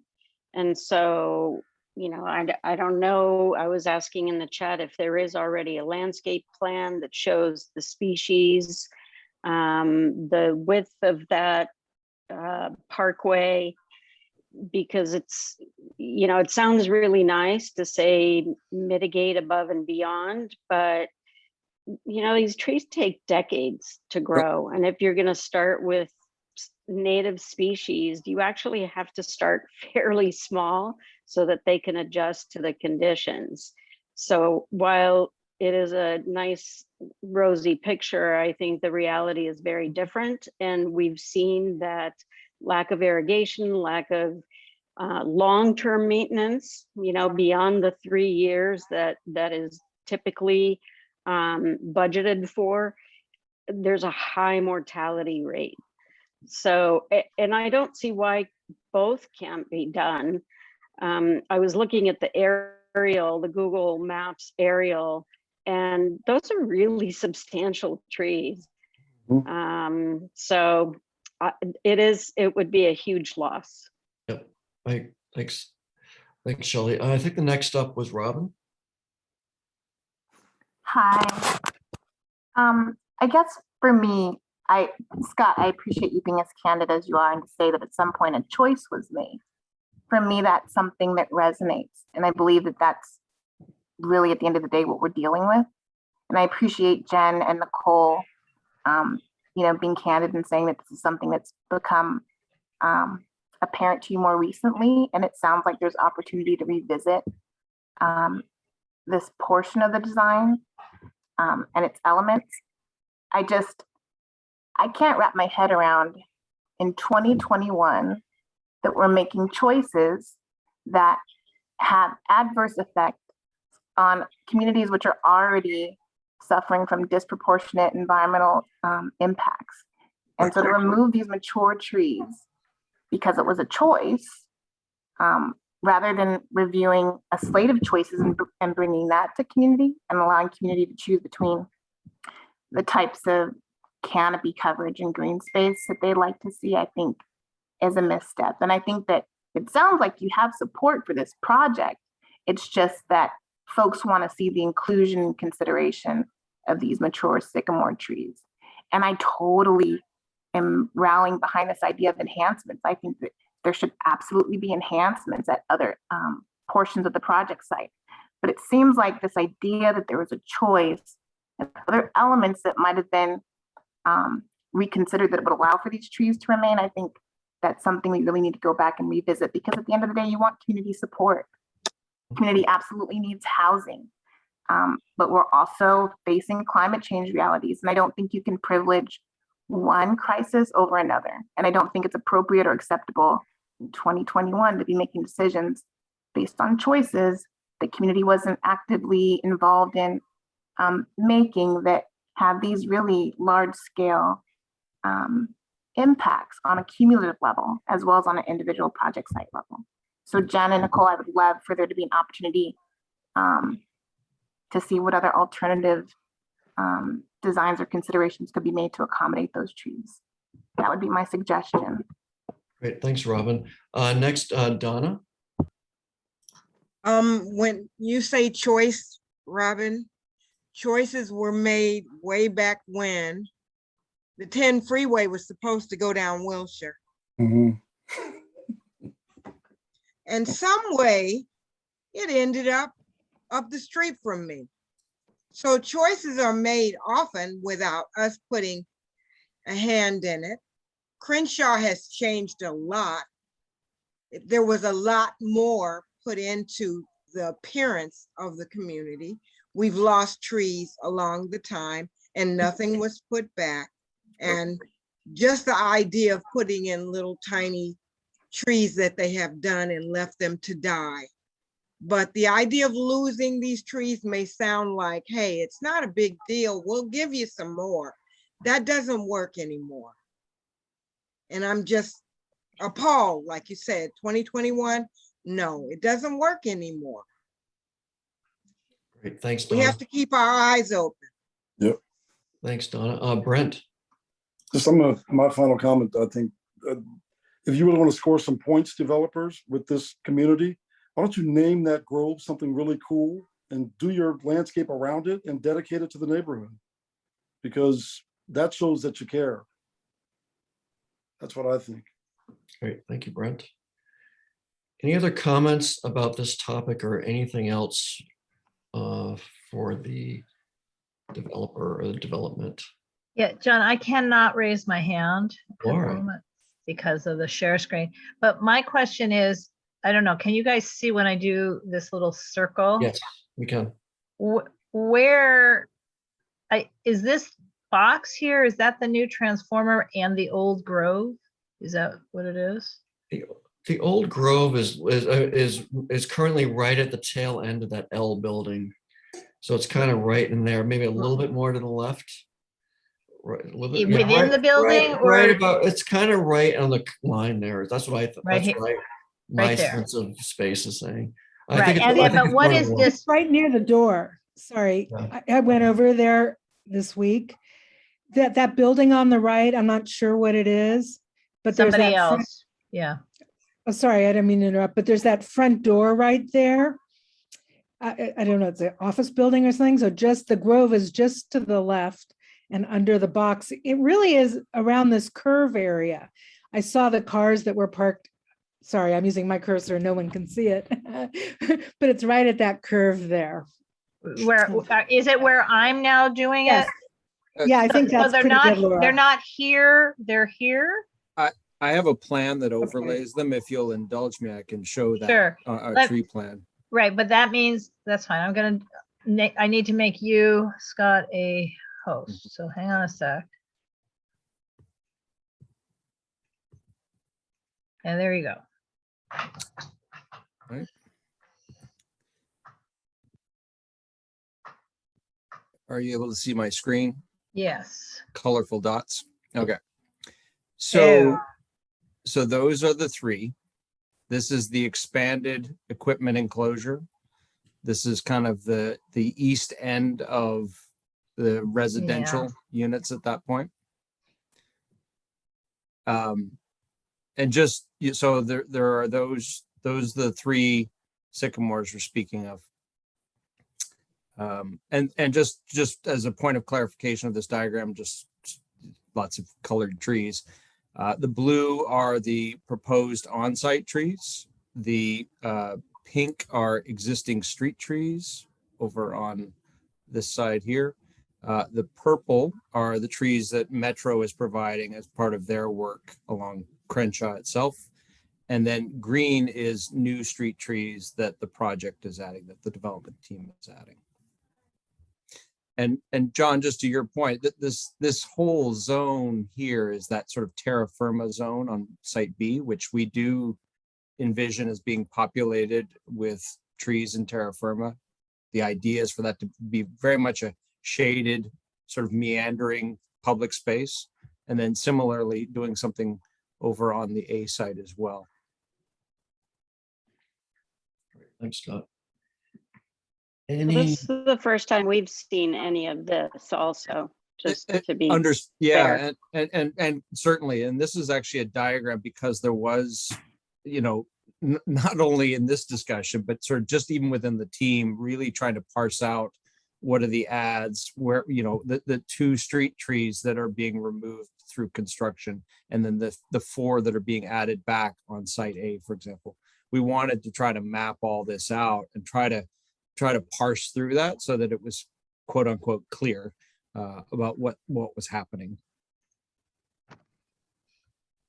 Laura. Well, this leads me to another question, sadly.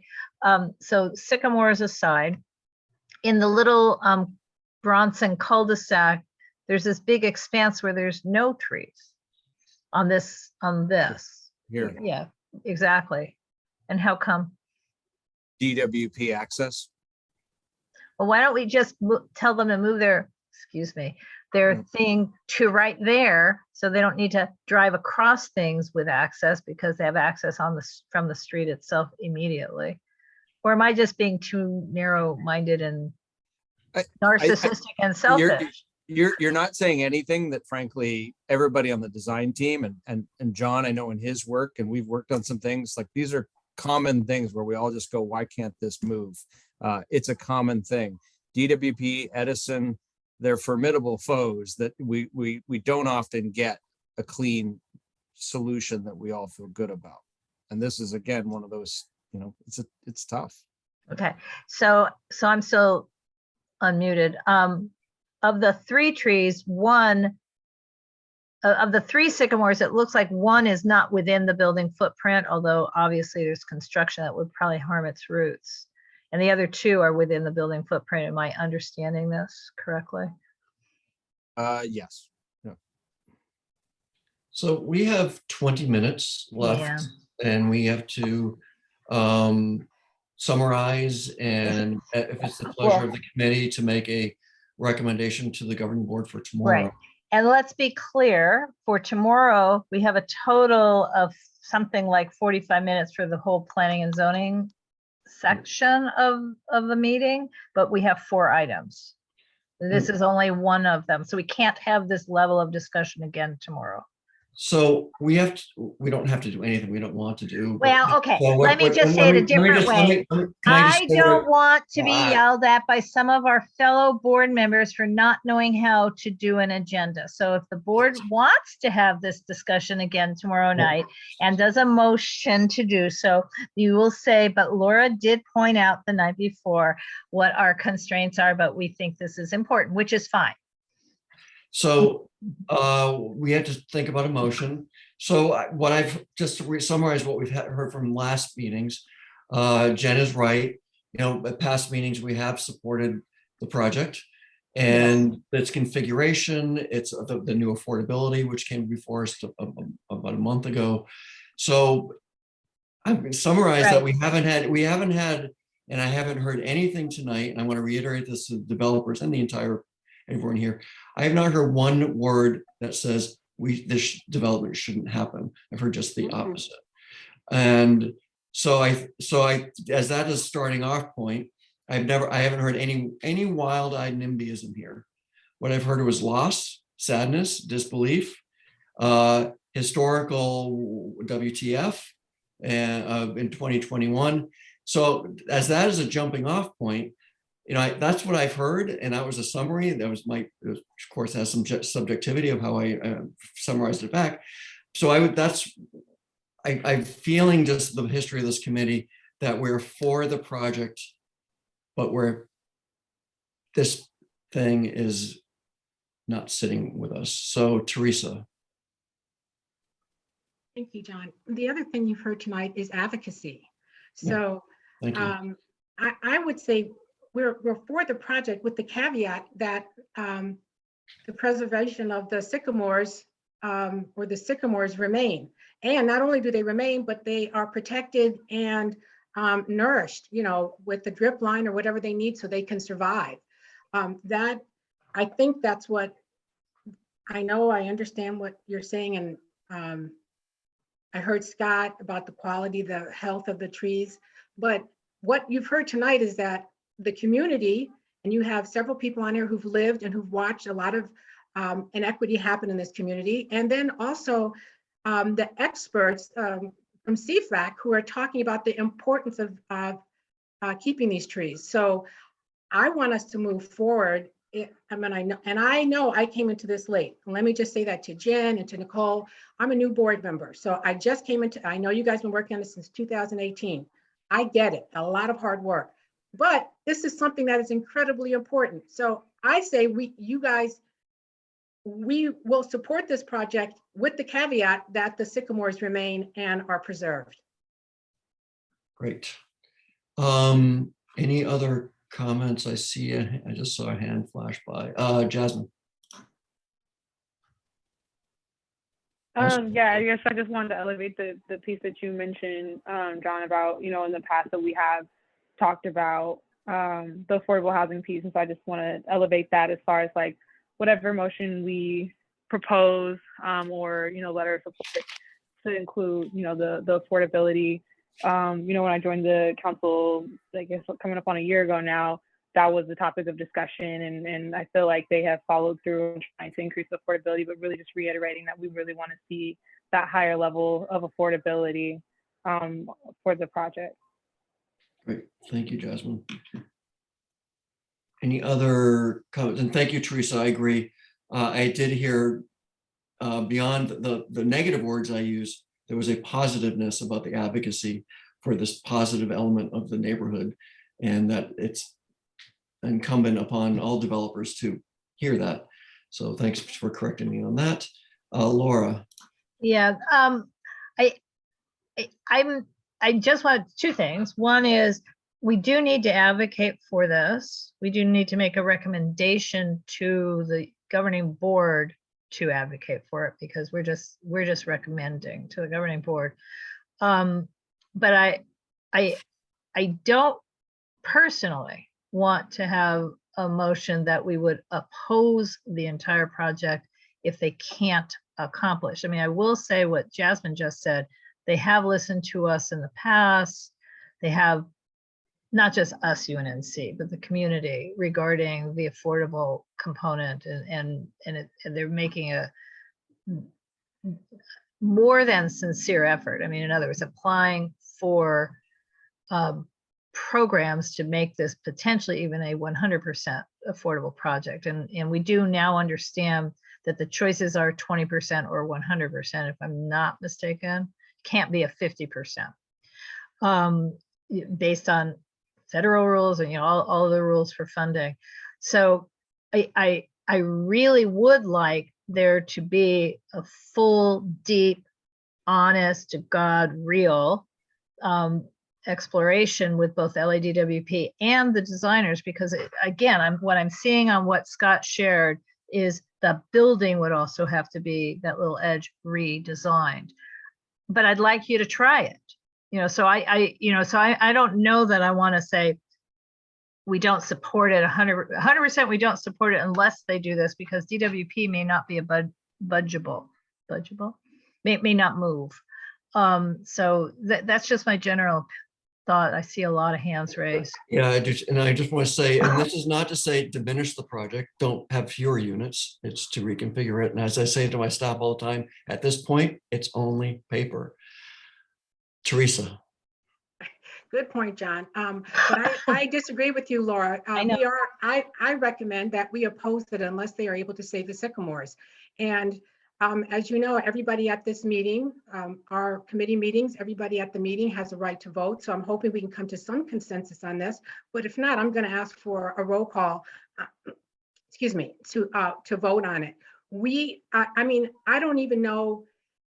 Yes, it's a really good idea. Let's talk to LADWP, but we do know that this is going to not only the governing board tomorrow, but December 16th, they've got to send this to planning. So what leverage do we have, and what are the legalities to their commitment if they're like, oh, okay, yes, we're going to try to do this. Those are just words, not that they're not being honest, but that leaves us with nothing. So I think we should definitely oppose this unless they can, unless the sycamores are preserved. Donna. Okay, I agree. The issue is not for us to teach them how to fix it. The issue is for them to, it is their job, it is what they do. Often we're too busy trying to help people fix things. We don't need to do that. What we need to do is say how we feel, what our policy is, and what we want to see happen. Other neighborhoods do it all the time. Unfortunately, we are always trying to help people make things better. And that's not going to be feasible. Doesn't make sense. So we need to make, we have 12 minutes. Does anyone want to entertain a motion? I heard, so the concerns or the issues that we heard from Jasmine about talking about the affordability and elevating that as a point of discussion and the sycamore trees. Anyone want to make Oh, it? yeah, John, we already approved, I mean, what we voted on previously, and it wasn't that long ago, We the was committee or to- we the governing board?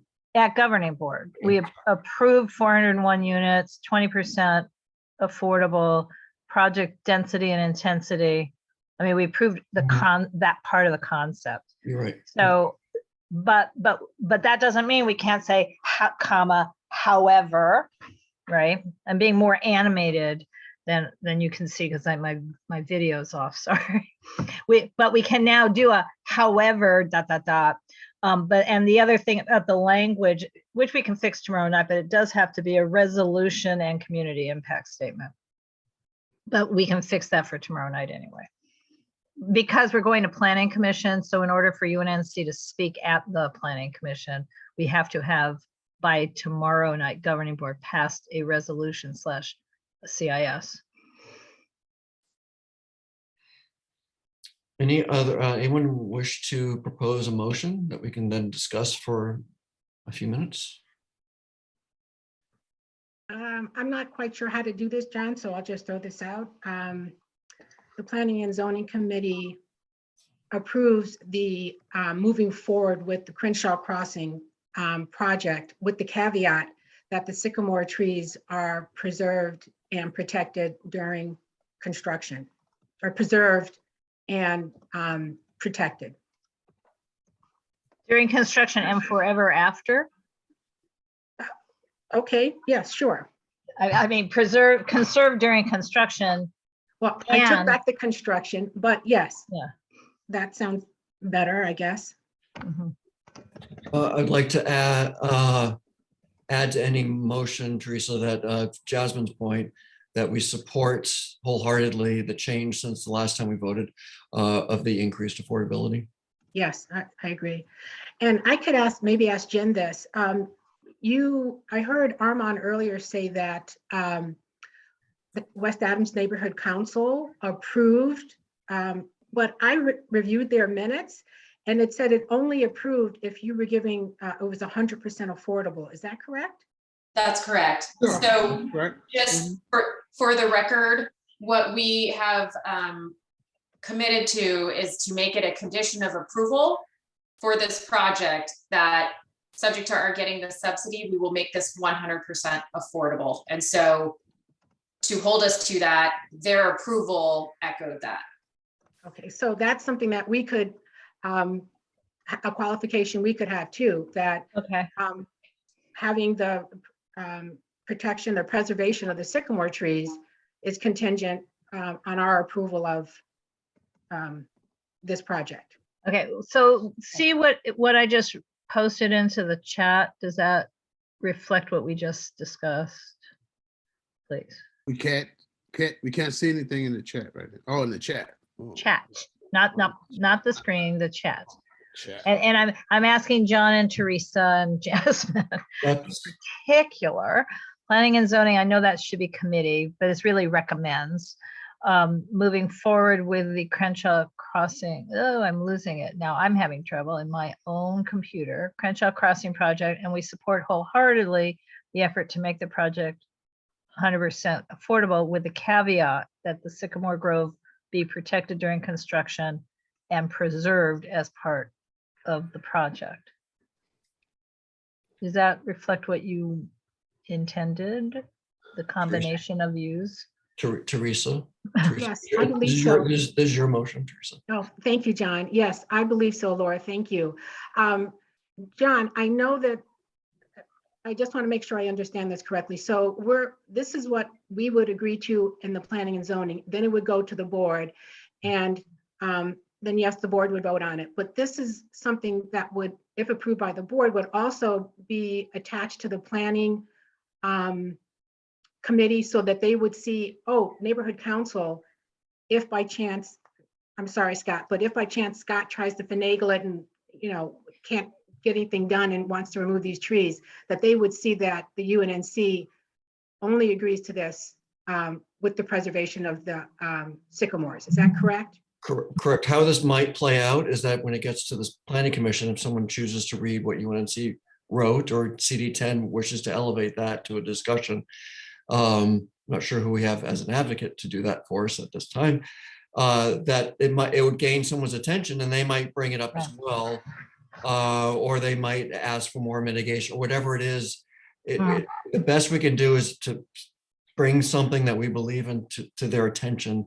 Right. And hope it gains traction with somebody who has the power to vote and cares about what we think. So that's how it would happen. We don't really have the power to. Right. Well, it's going to happen a little bit more than that. So this is our concept of motion to the governing board. But what the governing board will need to adopt tomorrow night would be this or something like it. It could be something completely different, noting that they don't have to take our recommendation. But beyond that, they're going to say it's a resolution, it's a CIS, and we authorize John Arnold as chair of the Planning and Zoning Committee to draft a more complete letter for approval by the executive committee, and the whole thing gets submitted to the plan, because we just don't have time. I mean, in other words, we can't write a letter tonight. And the whole thing gets submitted as the resolution to the commission. And then we will be given whatever amount of time, 2 minutes, 3 minutes, whatever they're allotting to neighborhood councils to explain ourselves. We don't have to read the letter out loud. We can explain it better. And maybe by then there'll be more answers. Okay, I understand. I know Jasmine's hand is up. Jasmine? Yeah, just wondering what folks' thoughts are on making our support also contingent upon the approval of the 100% affordability. Well, okay, I'm a little troubled by changing. That's a change to our previous position. Anybody can change a position, I agree.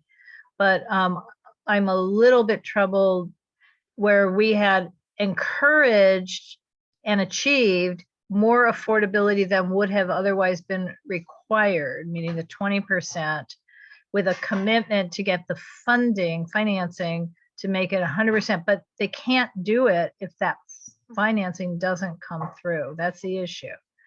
So I agree with you, Laura. I don't like to bait and switch on because before we have the concept, and we're still approving that concept, we just have an asterisk on it now. That's not a project breaker.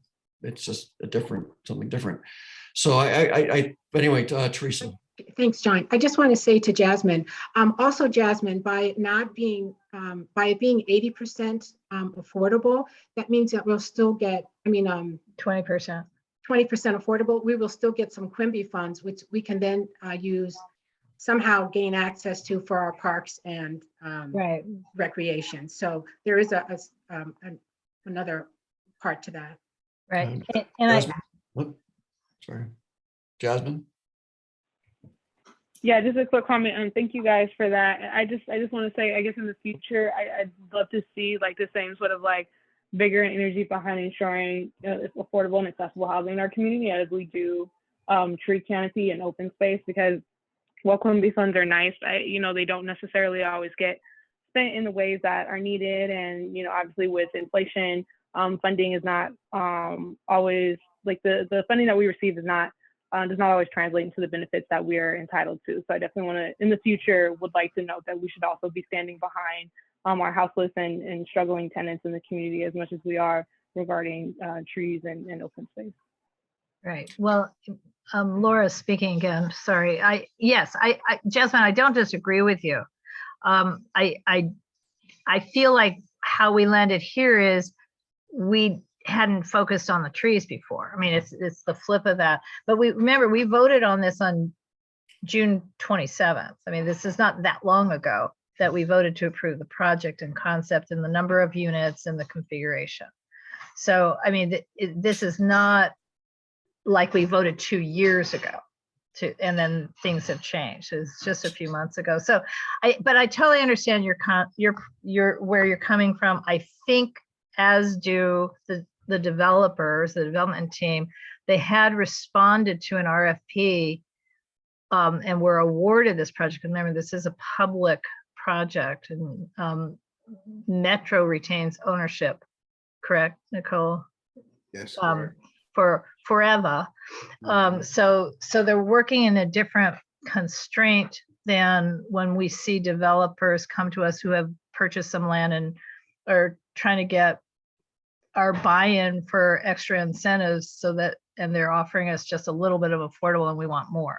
I mean, this is a kind of a different situation, but I hear you completely, and we would love to have greater than 20% affordability, affordable housing. I think it's just with the current configuration of financing, not feasible to go between 20 and 100, which is a shame. I mean, what's wrong with 50?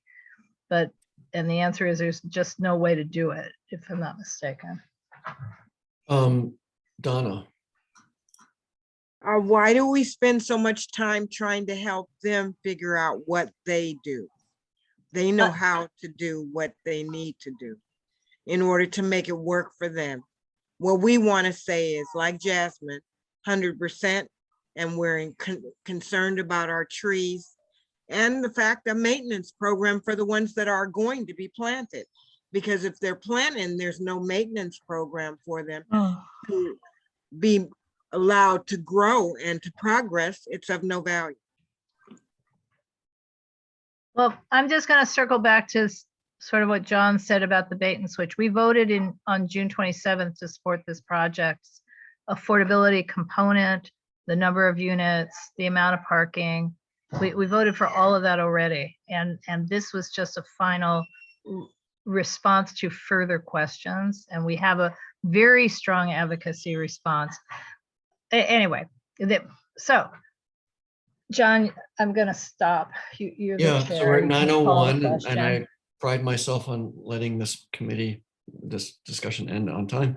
So we have a motion in front of us and put forth by Teresa, has not been seconded yet, which is the Planning and Zoning Committee moves to recommend to the governing board approve moving forward with the Crenshaw Crossing project, supporting the effort to make the project 100% affordable. And that approval is caveated that the Sycamore Grove be protected during construction and be preserved as part of the project in perpetuity. That is the motion before us. And I will second. Second by Laura. So I'm going to, and remember, this is just a recommendation. There will be discussion about all the things that we discussed at the board tomorrow. So I would recommend that anyone who's interested in this, please come to the meeting. Oh, I can't do that. Let me do it after we vote. We already called. I'm going to call the question. Let's not break any. Well, John, who gets to vote? Oh, boy. I mean, usually we say all stakeholders may vote, and people who are present at a meeting are deemed stakeholders. Tonight, I don't want to go back on our usual, but remember that the city council has also made a clearer, with more clarity of who's a stakeholder. So how do you want to handle that? John, I believe everybody here should be able to vote. That's what our bylaws say, our standing rules, that whoever participates or comes to the meeting has the right to vote. So, I mean, if it doesn't work out my way, then it doesn't work out my way. But I believe that everybody, I mean, isn't that how we normally do it? Yeah. Yeah, it's been an agreement that, I mean, usually the developers don't vote on their projects, even though they're stakeholders technically, because they have an interest. Because they own the property, yes. So I would say, in your best conscience, if you are a stakeholder or not, please feel free to vote. How's that? I think everyone can make their own judgment. Hold on, Brent is coming. Brent left. So I would say, if you consider yourself a stakeholder in the community, that is our bylaw. I agree with you, Teresa. I don't know how we can check people's IDs right now without causing a ruckus and making a mistake, frankly. So to You want us to reiterate, raise our the hand? motion, John just read the motion out loud and we are past 9 o'clock, but I did schedule this Zoom meeting to go to 9:15, just FYI. But that's, I mean, me and Zoom have an agreement, but that's not anything that we have as a UNNC agreement. And we've So gone John, do you over. want us to raise our virtual hands or our actual hands? You know what, Whichever- I think that we should, let's take a roll call. Oh, okay. That way we can make, because it's really hard to see who's raising, and some people don't have their Uh, monitors. So is that, okay. if anyone's not comfortable with voicing their Sure, vote, I think, That's fine. I will take, if John, do you want to call it and I'll yeah, record let it? me call by name, and I say either say yes, no, abstain, recuse, or not ineligible, which means you don't feel you're a stakeholder. How's that? Fine. I'm gonna go right around the horn. Donna. Please, everyone unmute yourselves. That would be good. Yeah, if everyone unmutes now, we can do this quickly.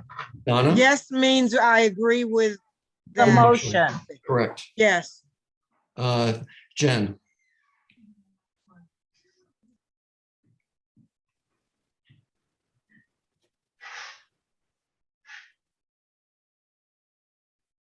Okay, I'll come back to you, Jen. Nicole? Oh, I'm I sorry. will recuse myself. Or, All right. ineligible might be the thing to say. Okay. Jen? Also ineligible. Great. Anne? I vote in favor. Armin? I guess I'm ineligible also. Robin? Yes. Scott? Ineligible. Shelley? Yes. Isabel? Yes. Laura? Yes. Teresa? You're going too Yes. fast. My Oh, God. sorry. Okay. Teresa? Yes, thank you, John. Jasmine? Abstain. Brent? Yes. Brittany? Abstain. And I'm going to abstain as well. So what's the tally there? Hang on, I'm still writing names. And by the way, I don't know if Brent mentioned this, but he is the official CFAC rep for Council District 10. Yes, he I did. did mention it. at the beginning. Okay. He was also the Thanks. subject of a wonderful documentary thing that I saw Yes. about planting trees. One day, Brent, we should have you do a presentation. Anyway, I'm- what the count is 1, 2, 3, 4, 5, 6, 7, 8 yes. 1, 2, 3, 4 ineligible and 2 abstain. I think there's 3 abstain. Me. Oh, and John, so sorry, 3 abstain. So, so let me do a total. 1, 2, 3, 4, 5, 6, 7, 8, 9, 10, 11, 12, 13, 14, 15. It passes. 8 is a majority. Great. So thank you, everybody. Remember, this is just a recommendation. There will be further discussion, probably with a little more nuance. Actually, no, I shouldn't say that. We had lots of nuance tonight. I appreciate, again, really, I'm always proud of our neighborhood council for being collaborative, expressive, without being NIMBYs.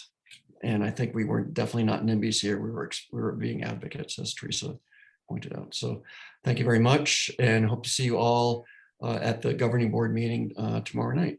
Wait, Wait, I know. Wait, last item, passed. Okay, we're gonna close that item. Next item is any information or updates on past Yeah, cases. follow up to previous cases, ENS and old business discussion and action. I don't think we have any, but just in case. There is. I don't have any. I don't Okay, have any. so, and does everybody know how to save the chat if they would like to save the chat? You just go into the chat and put your cursor over the little 3 dots. And you can click on save chat. All right. Thanks, everybody. I will call this meeting to a close. 9:08, not so bad. 8 minutes late. So, Thank you very much, John, Laura, and the rest of the UNNC, Teresa. Thank you. Thank you very much, Shelley. And thank you to Anne for coming and Yeah, Robin everybody. and Brent, everybody. Thank you Well, very much. Teresa, thank you for inviting everyone. Pulling it And, together. and I heard one of you say, oh my God, my neighborhood council doesn't work like this. Well, it should. No, I mean, in I other learned a words, lot. the neighborhood council system, we should try and be participatory and collaborative, especially at the committee level like this. I do know it doesn't always work that way, but I think UNNC prides itself on that. Thanks, everybody. Thank you all. Everybody have a good night. Good night. Thank you very much. John, thank you very much. John. Oh, He did left. John? Oh, he left. Ah, Bye, Teresa. okay. And Good night, Brent, Laura. I'm Thank so you, happy Brent. to meet you, Brent, because It's really I was so admiring of you when I saw that I'm calling it a documentary, but there was a video story about you. It was great. Thank you so much. Thank you. I appreciate you taking time. I'm looking forward to getting to know you more and working with you more in the neighborhood here, you know? Brent and I had a good conversation, and we're going to try to come up with some initiatives and getting more trees planted and finding a way to get funding. So we can keep them watered and maintained. I mean, that's now our new issue. We seem to have the enthusiasm to plant them, but it's so expensive to come up with 3 or 5 years of watering and maintenance. Yeah, but we can do it. There's got to be a way to do it. I mean, but we'll figure it out. Yeah. Right. Okay. Thank you, Brent. Okay. Good night, Laura. Thank you. Bye. Have a great night. Thank you. You too. Bye-bye.